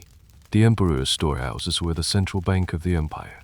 From there, the beans were redistributed as payment to soldiers, priests, judges, and other state employees. A soldier might receive a ration of beans as his pay, which he could then use to support his family. A judge who presided over a court case might be paid for his services with a sack of cacao. It was a dynamic, flowing system. A bean could start its life as tribute from a conquered farmer, be paid to a soldier, who then uses it to buy a pot from an artisan, who in turn uses it to buy food for his family. The bean was on a constant journey, facilitating the entire economic life of the empire, from the grandest state transactions to the humblest market purchase. Living in this world gives you a profound respect for the small, brown bean. It's not just a potential drink, it's the embodiment of value. It represents labor, security, and the ability to provide for your family. In the Aztec Empire, counting your beans was not a metaphor. It was the fundamental act of economic survival. We've seen cacao as a sacred beverage and as a functioning currency. But its importance in the Aztec world didn't stop there. The humble bean was a multi-purpose tool, woven into the fabric of society in a surprising number of ways. It was a medicine, a cosmetic, a key component of political tribute, and even a part of the afterlife. Let's explore the many other jobs of the cacao bean. First and foremost, beyond its use as cash in the marketplace, cacao was the ultimate form of tribute. As we've touched on, the Aztec Empire was, at its core, a system of economic extraction. The wealth of Tenochtitlan was built on the goods funneled in from its many conquered provinces. Tribute lists, like those in the Codex Mendoza, show that cacao was one of the most frequently demanded items, alongside textiles, maize, and warrior costumes, for a conquered province in the tropical lowlands. Their annual or semi-annual cacao payment was a heavy and non-negotiable burden. It was the price of peace, a constant reminder of their submission to Aztec power. The flow of cacao into the capital was the flow of power itself. Once in the capital, it was just used for drinking. Cacao played a significant role in Aztec medicine. The Aztecs had a sophisticated understanding of botany and pharmacology, and they recognized the physiological effects of cacao. The high-fat content of the bean, the cocoa butter, was used as a base for salves and balms. It was applied to the skin to treat burns, rashes, and other irritations. Cocoa butter is a natural emollient, and its use as a skin so other is something we still see in modern cosmetics. You can imagine a healer grinding the beans to extract a rich butter, which she would then mix with other medicinal herbs to create a potent topical treatment. The stimulating properties of the Brahman were also recognized. A drink made from cacao might be prescribed to a patient suffering from fatigue or listlessness. It was seen as a restorative, something that could give strength and lift the spirits. This medicinal use blurred the line between food and pharmacology, a common concept in many ancient cultures. This brings us to a quirky and slightly less glamorous use, as a carrier for unpleasant-tasting medicines. Just as we might hide a pet spill in a piece of cheese, Aztec healers would sometimes mix bitter or foul-tasting medicinal herbs into a chocolate, paste, or drink. The strong, overpowering flavor of the cacao would help to mask the unpleasant taste of the medicine, making it more palatable for the patient. Cacao also had a place in Aztec cosmetics and personal grooming. The cocoa butter could be used as a sort of skin moisturizer or a pomade for the hair, giving it a healthy sheen. For the elite, who placed a high value on personal appearance, this would have been another luxurious use for the precious bean. But perhaps the most profound use of cacao was in ritual offerings. We know that vessels of frothy xocolātl were placed on altars as offerings to the gods, but the beans themselves were also used. During certain ceremonies, priests might burn cacao beans along with copal incense, the fragrant smoke carrying their prayers up to the heavens. In some rituals, cacao was associated with blood in the heart. The reddish-brown color of the prepared chocolate drink was sometimes seen as symbolic of sacrificial blood. There are even depictions in Mayan art of gods piercing their bodies and letting their blood drip over cacao pods, a powerful fusion of divine sacrifice and agricultural fertility. This is a point where historical interpretation gets complex. Did the Aztecs see a literal connection between chocolate and blood, or was it purely symbolic? Some scholars, looking at the visual language of the art and the context of the rituals, argue for a very real and visceral connection. The drink was a substitute for, or a complement to, the blood that the gods demanded to sustain the cosmos.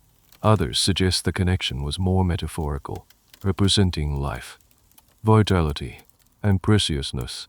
It's a debate that gets to the very heart of their complex and often dark religious symbolism. Finally, cacao was a food for the journey into the afterlife. Just as the Egyptians buried their pharaohs with food and treasures for the next world, the Aztec elite were often interred with the goods they would need for their journey through Mictlan, alongside their dog companions. This would often include a supply of cacao beans or a cup for drinking chocolate, ensuring they would have both the currency and the divine sustenance needed to face the trials of the underworld. From the tax collector's ledger to the healer's medicine kit, from the lady's cosmetic box to the priest's sacrificial altar, the cacao bean was everywhere in Aztec society. It was a substance of immense versatility, its value shifting from the practical to the spiritual, from the mundane to the divine. It was far more than just a bean. It was a cornerstone of their civilization. For centuries, the world of the Aztecs has been a self-contained universe. It is a world of incredible complexity, with its own gods, its own economy, its own intricate social rules. It is a world that believes it is at the very center of the cosmos, the navel of the moon. But this universe is about to be shattered. On the horizon, Something new and utterly alien is approaching. The strangers are coming, and they will change the story of chocolate and the world forever. It is the year 1519. You are standing on a hot, sandy beach on the coast of the Gulf of Mexico, near the modern-day city of Veracruz. For weeks, rumors have been flying. Strange men have been sighted sailing along the coast in massive houses that float on water. Now, they have landed. A small party of local Tatanesi people, subjects of the Aztec Empire, cautiously approaches them. What they see is a vision of profound otherness. The men have skin the color of pale clay and hair on their faces like corn silk. They are encased in strange, glittering shells that gleam in the tropical sun. Metal armor. They carry sticks that make a sound like thunder and spit fire, and accompanying them are enormous, deer-like beasts that they ride upon. Horses, animals that have not been seen in the Americas for 10,000 years. These are, of course, the Spanish conquistadors, led by an ambitious and ruthless captain from Extremadura named Hernán Cortés. They have come from the island of Cuba, drawn by tales of a wealthy and powerful empire somewhere in the interior. They are a small force, only a few hundred men, but they possess a lethal combination of advanced weaponry, devastating diseases to which the native population has no immunity, and an unshakable belief in their own cultural and religious superiority. News of their arrival travels swiftly to the Aztec capital. Tenochtitlan, the emperor, Montezuma II, is a deeply religious and experienced ruler, but he is faced with a problem unlike any he has ever encountered. Who are these beings? Are they men? Are they gods? Are they, as the ancient prophecies foretold, the returning delegation of the long-lost deity, Quetzalcoatl? Montezuma responds with a mixture of caution, diplomacy, and intimidation. He sends emissaries to the coast to meet with the strangers. These messengers bring with them some of the finest treasures of the empire, gifts meant to impress and appease these powerful newcomers. They bring magnificent artworks made of brilliant green quetzal feathers, intricate mosaics of turquoise, and, most famously, two enormous discs, one of solid gold and one of silver, representing the sun and the moon. Among these lavish gifts, they also bring food. They offer the Spanish the best of their cuisine, turkeys, tortillas, and fruits, and, of course, they bring provisions of cacao, the most prized commodity of all. They prepare for Cortés and his captains the frothy, bitter, chili-spiced xocolātl, the drink of emperors. They assume that these powerful beings, perhaps gods themselves, will appreciate the food of the gods. This first contact is a moment of immense cultural misunderstanding. The Spanish are awestruck by the gold and silver. This is what they came for. This confirms every rumor they had ever heard. The desire to find the source of this incredible wealth now becomes an all-consuming obsession. But the xocolātl, they are, for the most part, disgusted by it. As we've noted, its bitter, unsweetened, and spicy flavor is completely alien to their palate. They spit it out, describing it as a pig's drink. They cannot understand why the Aztecs hold this foul-tasting concoction in such high esteem. This initial reaction is a subject of great fascination for historians of food and culture. It demonstrates how taste is not a universal constant but is deeply culturally conditioned. The Spanish, accustomed to the sweet and savory profiles of European cuisine, simply lacked the frame of reference to appreciate the complex bitterness of pure cacao. A quirky but poignant detail of this first encounter is the Aztec perspective on Spanish food. The emissaries brought back reports to Montezuma about what the strangers ate. They described the hard, Dr. biscuits, hotec, and the wine that the Spanish consumed. To the Aztecs, this food seemed bland, strange, and unappealing. Each culture was quietly horrified by the other's diet. The arrival of the Spanish marks the beginning of the end for the Aztec Empire. The story of the conquest is a complex and tragic one, a tale of alliances, betrayals, brutal warfare, and, above all, the catastrophic impact of old-world diseases like smallpox. which would kill millions and cripple the Aztec ability to resist. But for our story, the arrival of these strangers is a pivotal turning point. They may have disliked the drink, but they were astute enough to notice the value the Aztecs placed on the bean itself. They saw it being used as currency in the markets. They saw the reverence with which it was treated, and slowly, they would begin to understand its power. The cacao bean is about to be torn from its native soil and transplanted into a new world. Its journey across the Atlantic is about to begin, and it will be a journey that transforms it from a bitter water into a sweet global obsession. Let's walk through the gates of Tenochtitlan, following Hernan Cortez and his small band of conquest staffers. It is November 1519. After a long intense march from the coast, filled with battles and the forging of alliances with the Aztecs' enemies like the Tlaxcala, they have been formally, if cautiously, welcomed into the heart of the empire. What they see leaves them speechless. They are led across one of the great causeways that connect the island city to the mainland. They see a metropolis larger and, in many ways, more magnificent than any city in Spain. It is a Venice of the New World, a city of gleaming white temples, massive pyramids, and orderly canals teeming with canoe traffic. The markets are vast and perfectly organized. The palaces are spacious and clean, and there are even floating gardens, the china palms, that supply the city with fresh produce. The Spanish soldiers, many of whom are rough, uneducated men from the poorer villages of Spain, are utterly gobsmacked. They wonder if they are dreaming. Montezuma II, the xocolātl to ANI, receives him in his royal palace.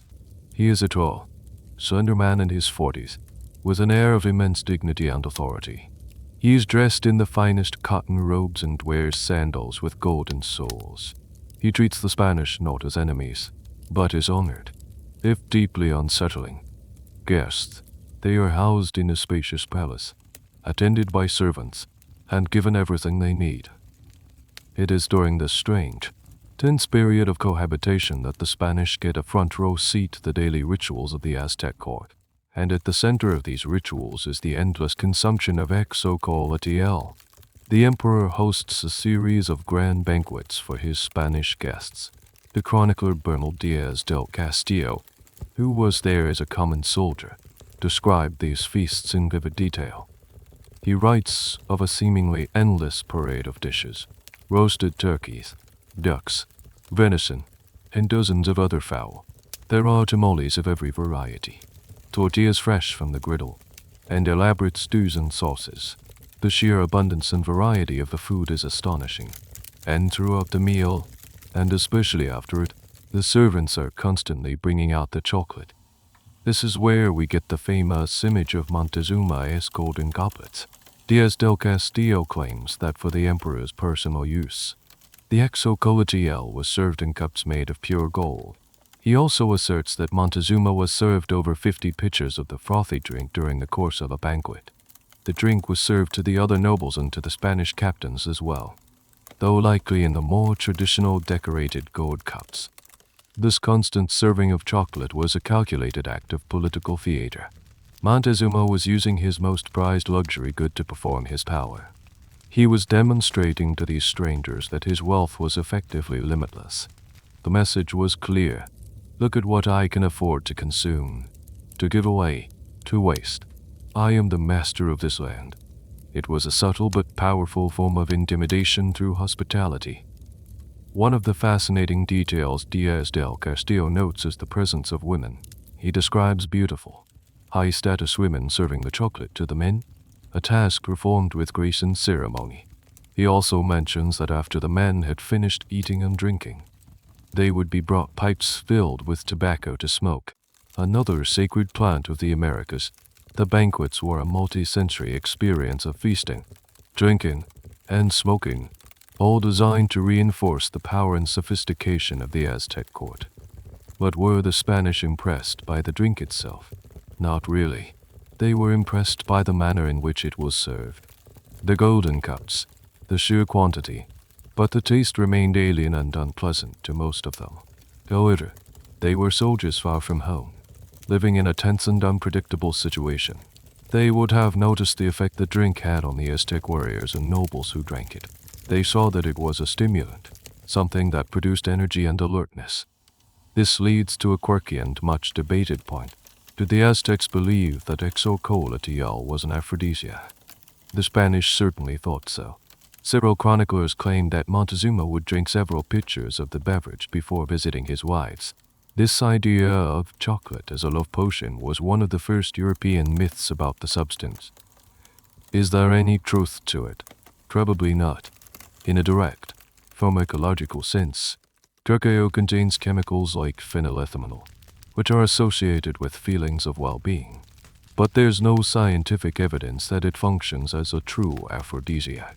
It's more likely that the Spanish, observing an emperor known for having many wives consuming a potent, high-status drink, simply put two and two together and came up with a sensationalist, and ultimately false, conclusion. As the days turn into weeks, the fragile piece begins to unravel. Fearing for his men's safety, makes a bold and treacherous move. He takes Montezuma hostage in his own palace. The tense hospitality gives way to a simmering crisis. But even during this period of captivity, the rituals continue. The emperor is still served his frothy, bitter chocolate in his golden cups. For the Spanish, the drink is no longer just a curiosity. It is a symbol of the strange, powerful, and wealthy civilization they are determined to conquer. They are beginning to understand its importance, even if they still can't stand the taste. The initial curiosity and tense hospitality have now curdled into open hostility and brutal warfare. The conquest of the Aztec Empire is a tragic and violent affair. But as the dust begins to settle and the Spanish slowly assert their control over the ruins of Tenochtitlan, they are faced with a new challenge: how to govern this vast new territory, which they have named New Spain. This means they have to engage with the local economy, and at the heart of that economy is the cacao bean. The conquistadors, for the most part, remain deeply unimpressed with xocolātl as a beverage. Their initial revulsion, that it was a bitter, foul pig's drink, largely holds. You can imagine a rough Spanish soldier, after a hard day of fighting, being offered a cup of the stuff and longing instead for a familiar ration of wine or ale from back home. The spicy, unsweetened flavor profile is just alien for their palates, which are conditioned to the tastes of Europe. But while they disliked the drink, they were not fools. They were astute observers of commerce and power. They saw that the entire economic system of the empire they had just conquered ran on these little brown beans. They saw the tribute lists demanding thousands of beans. They saw people in the markets trading beans for food and goods. And they quickly realized that if they wanted to control this land, they needed to control the cacao.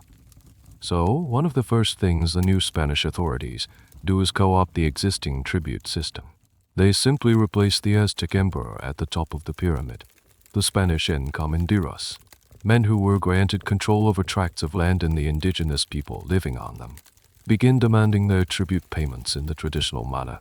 And one of the most valuable and easily transportable forms of tribute is, of course, cacao. Sacks of cacao beans now begin to flow into the coffers of the Spanish colonial administration instead of the Aztec imperial court. This created a slightly absurd situation. The Spanish rulers were accumulating vast quantities of a currency that they themselves had no desire to consume. They were hoarding a treasure they found disgusting. This practical, economic acceptance of cacao, despite their personal dislike for the drink, is a fascinating historical turning point. It shows the pragmatism of the colonial enterprise. They were there to extract wealth, and they quickly understood that in this part of the world, wealth looked like a cacao bean. It was the local population, both the indigenous people and the growing class of mestizos, people of mixed Spanish and indigenous heritage, who kept the tradition of drinking xocolātl alive. For them, it remained a staple, a source of energy and a connection to their cultural heritage. The Spanish might not like it, but their servants, their workers, and their new subjects certainly did. So when and how did the Spanish palate begin to change? This is a point of some debate, as the transition was gradual. The first people to start acquiring the taste were likely the Spanish clergy, the friars and priests who came to convert the indigenous population. Unlike the soldiers, their mission required them to live closely with the local people, learn their languages, and understand their customs. They would have been offered the drink regularly as a sign of respect, and out of politeness and curiosity, they would have started to drink it. It's in the convents and monasteries of New Spain that the first culinary experiments likely took place. A friar, trying to make the bitter drink more palatable to his European sensibilities, might have had a flash of inspiration. What if, he might have thought, we had something to sweeten it? This brings us to the quirky, world-changing detail at the heart of our story. Someone, somewhere in a 16th century colonial kitchen. We don't know who, but it was likely a Spanish friar or perhaps an indigenous woman cooking for a Spanish household, decided to add a pinch of something new to the traditional recipe. Sugar. The Spanish had brought sugar cane with them from the old world and were beginning to cultivate it in the Caribbean and Mexico. When that first spoonful of granular, crystalline cane sugar was stirred into the bitter, spicy mixture, it created a flavor profile that had never before existed on Earth. The sugar didn't just mask the bitterness, it transformed it. It softened the harsh edges, elevated the fruity notes of the cacao, and created a harmonious balance with the warmth of the chili and the perfume of the vanilla. This new, sweetened version was a revelation. It was a perfect fusion of old world and new world tastes. It was still complex and exotic, but it was now accessible and deeply delicious to the European palate. This sweetened xocolātl was the key. This was the version that would cross the Atlantic and conquer the world. The bitter pill that the Spanish had refused to swallow had finally been coated in sugar, and they were about to become completely addicted. The addition of sugar was the eureka moment. It was the culinary key that unlocked chocolate for the European world. This new, sweetened version of xocolātl was a game changer, a perfect synthesis of new world spice and old world sweetness. The transformation was so profound that it set chocolate on a completely new path, turning it from a bitter indigenous ritual into a global European luxury. Let's stay in the kitchens of 16th century New Spain for a moment and watch this culinary revolution unfold. The first people to embrace the sweetened drink were the Spanish colonists themselves. The same conquistadors and settlers who had once scorned the bitter water were now falling in love with this new, enriched version. It quickly became the fashionable beverage of the colonial elite, served in the homes of wealthy landowners and high-ranking officials in Mexico City. But they didn't just add sugar. The Spanish began to adapt the recipe even further to suit their own tastes, which were shaped by the medieval and Moorish flavors of their homeland. They started to experiment with adding their own familiar spices. Out went the chili pepper, which was still a bit too aggressive for many. In its place, they added spices that had arrived in Europe via the Asian trade routes. Cinnamon and black pepper. They also sometimes added anise or cloves. The goal was to make the drink taste warmer, sweeter, and more respectable to a European palate.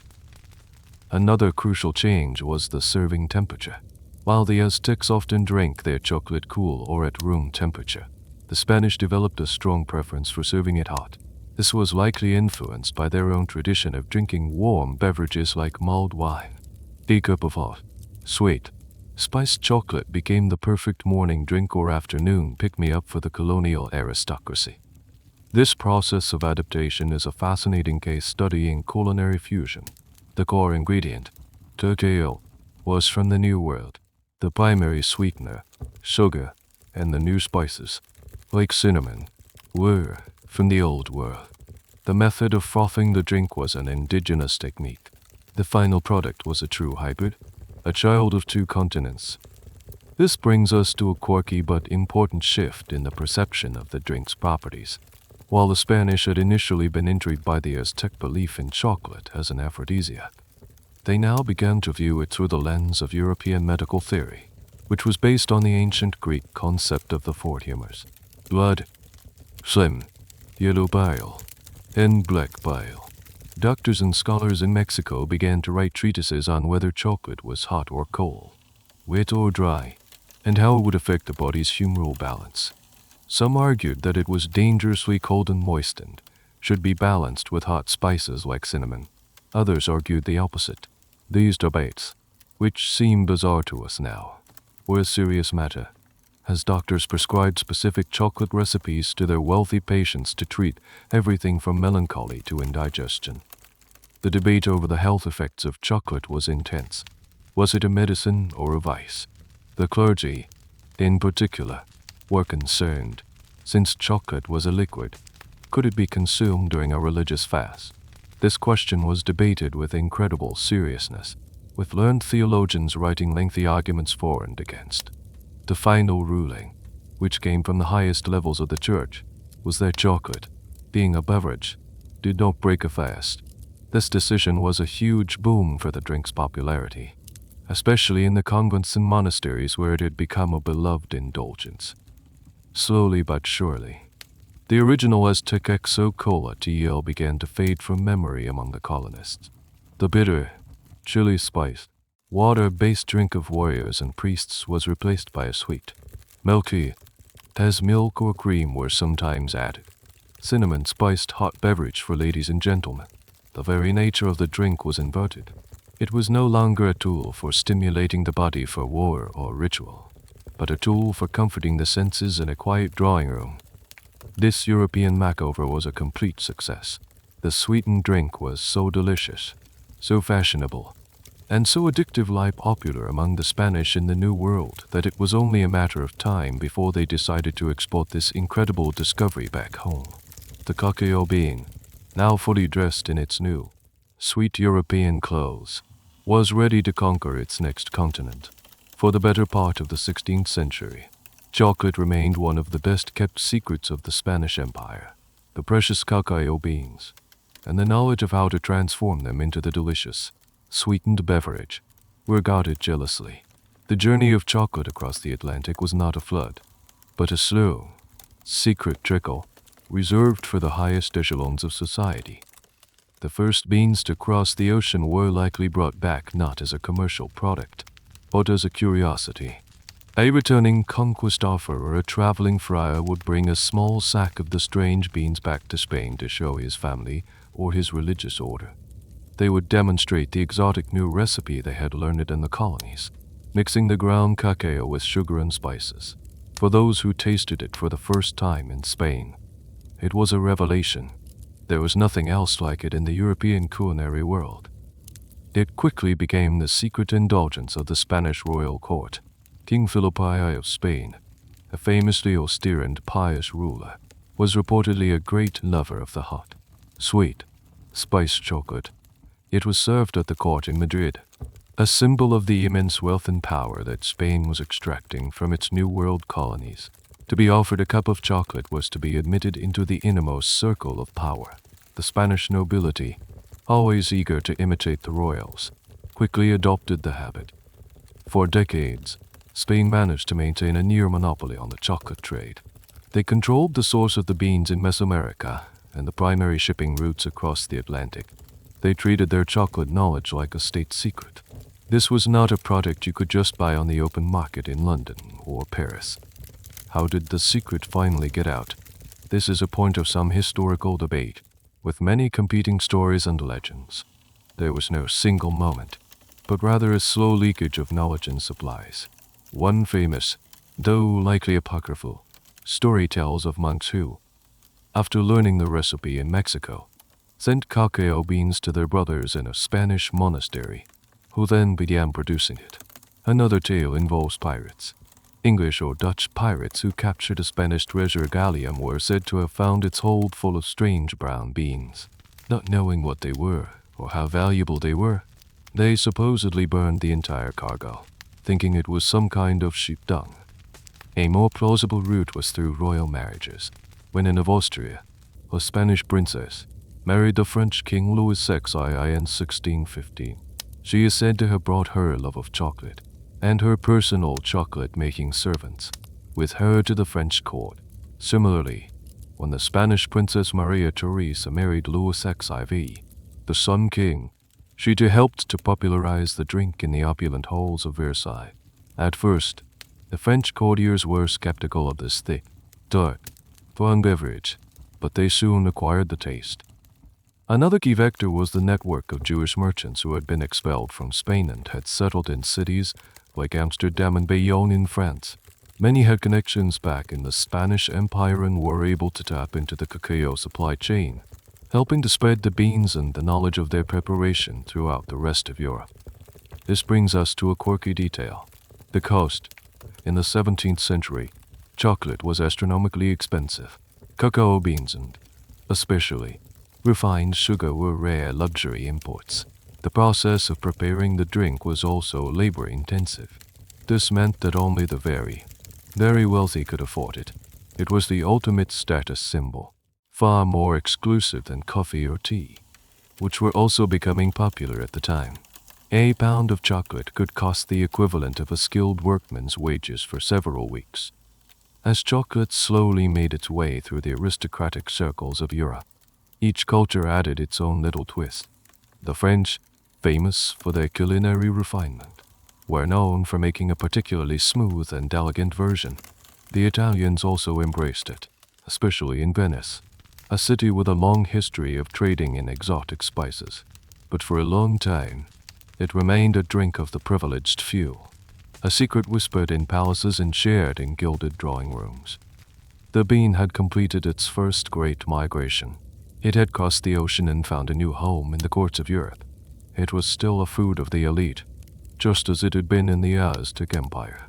But its identity had been irrevocably changed.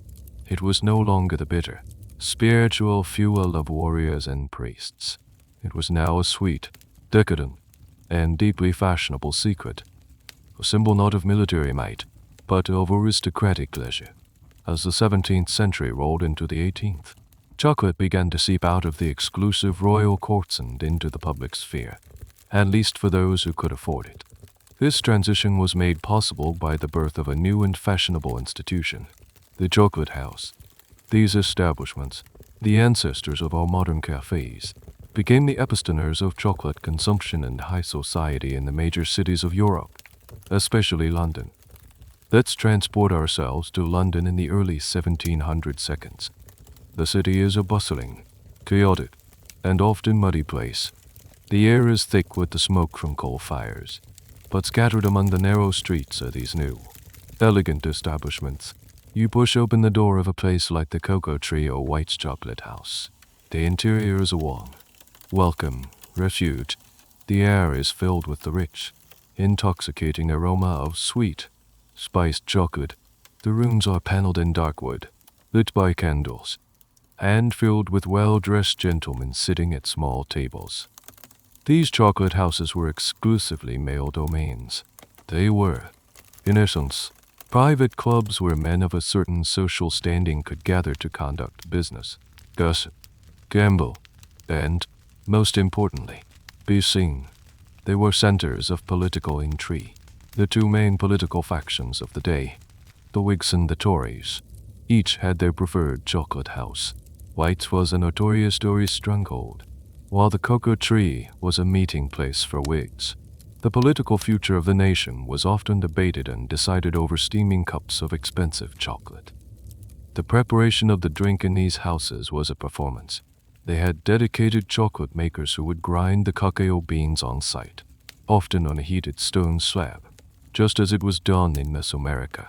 They would then mix the ground cacao with hot water or milk, sugar, and a variety of spices. The finished product was a thick, rich, and often gritty beverage, served in elegant porcelain or silver cups. This brings us to a wonderfully quirky detail of the chocolate house experience. The menu. They didn't just serve one kind of chocolate. A customer could order his chocolate in the Spanish style, which was thicker and water-based, or in the French style, which was often smoother and made with milk. You could also request specific spices, a dash of vanilla from the New World, or a sprinkle of cinnamon from the East Indies. For an extra price, you could have an egg yolk whisked into your drink to make it even richer and frothier, a concoction known as a xocolātl. the costs remained a major barrier. A single cup of chocolate could cost a shilling or more, a significant sum that put it well out of reach for the average working person. This exclusivity was part of the appeal. Drinking chocolate was a way to signal your wealth, your leisure, and your sophisticated taste. The high price was a feature, not a bug. This leads to a fascinating debate among historians about the social impact of these establishments. On the one hand, they were powerful engines of social and political networking for the elite. The famous insurance market Lloyd's of London, for example, started out as a coffee house, and many business deals and political careers were launched in the chocolate houses.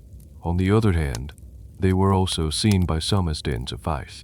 They were notorious for high-stakes gambling, with men winning or losing entire family fortunes on a single roll of the dice. Moralists of the day railed against them as places that promoted idleness and corruption. What about women? Well, the public chocolate houses were for men. Aristocratic women were avid chocolate drinkers in the privacy of their own homes. The morning levee, a ritual where a noble lady would receive guests while still in her bed or dressing gown, was a key moment for chocolate consumption. She would sit, propped up on pillows, sipping her morning chocolate from a fine porcelain cup, gossiping with her friends. Special sets of china were even designed for this purpose, with a tray, a chocolate pot, and delicate cups. Over time, as the cultivation of both cacao and sugar cane expanded in the colonies, an expansion fueled by the brutal labor of enslaved Africans, the price of chocolate slowly began to fall. By the end of the 18th century, it was becoming more accessible to the growing middle class, but it was still seen as a luxury, a special treat. The humble, bitter bean of the Aztecs had become the ultimate symbol of European aristocratic indulgence. Its transformation from a spiritual fuel to a social lubricant was complete. Our journey has taken us from the rainforests of Mesoamerica to the royal courts and chocolate houses of Europe. For thousands of years, chocolate was a beverage, but frothy, spicy, and later, sweet, liquid. But the final, and perhaps most dramatic, transformation was yet to come. In the 19th century, a series of technological breakthroughs during the Industrial Revolution would forever change the form and fate of chocolate, turning it from a drink for the wealthy into a solid, edible treat for the masses. Let's move forward in time to the 1822. We are in the Netherlands, in the workshop of a chemist and inventor named Coenraad Johannes van Houten. He is wrestling with the fundamental problem of chocolate. The natural cacao paste is very rich, containing about 50% cocoa butter. This high fat content made the drink heavy and sometimes difficult to digest. Van Houten invented a revolutionary solution, the hydraulic press. This machine could squeeze the ground cacao nibs with immense force, separating the mixture into two distinct components. On one side, you had a hard, dry cake of compressed cocoa solids. On the other, you had a pool of pure, liquid cocoa butter. This was a game changer. The cocoa cake could be ground into a fine powder, the world's first cocoa powder. This powder, with much of the fat removed, was much easier to mix with water or milk, creating a lighter, smoother beverage. This Dutch processed cocoa is still a staple today, but it was the other byproduct, the cocoa butter, that held the key to the future. For a few decades, no one was quite sure what to do with this excess fat. Then, in 1847, in Bristol, England, a Quaker-run chocolate company called J.S. Fry & Sons had a brilliant idea. They took Van Houten's cocoa powder, added back a controlled amount of the melted cocoa butter, and mixed in a healthy dose of sugar. They then pressed this paste into a mold. As it cooled, it hardened. The result, the world's first solid chocolate bar designed for eating. This was a revelation. Chocolate was no longer just a drink. It was a portable, stable, and delicious confection. It had a satisfying snap when you broke it, and it melted smoothly in your mouth. This first chocolate bar was still quite coarse and bitter by modern standards, but it was the beginning of everything we know today. The innovations kept coming. In 1875, in Switzerland, A xocolātl named Daniel Peter, who was neighbors with a man named Henry Nestle, who had recently invented condensed milk, decided to try mixing the condensed milk into his chocolate mixture. The result was another world-changing invention: milk chocolate. The milk solids added a creamy texture and a mellow, caramel-like flavor that perfectly balanced the bitterness of the cacao. It was an instant hit, especially with children, and it cemented Switzerland's reputation as a leader in the world of chocolate. Just a few years later, in 1879, another Swiss xocolātl, Rudolf Lindt, accidentally stumbled upon another key process. He invented a machine called a conchi, a large, heated vat with rollers that continuously ground and mixed the chocolate paste. The story goes that he left the machine running by mistake all weekend. When he returned, he found that the constant grinding under had produced a chocolate with an unbelievably smooth, velvety, melt-in-your-mouth texture, free of any grit. Crunching became the final, essential step for producing high-quality chocolate. These three innovations, the cocoa press, the invention of milk chocolate, and the crunching machine, are the holy trinity of modern chocolate making. They transformed chocolate from an expensive, handmade luxury into a product that could be mass-produced in factories. This leads to a point of social historical debate. Was the democratization of chocolate a good thing? On the one hand, it brought a source of joy and a delicious treat to millions of ordinary people who could have never afforded it before.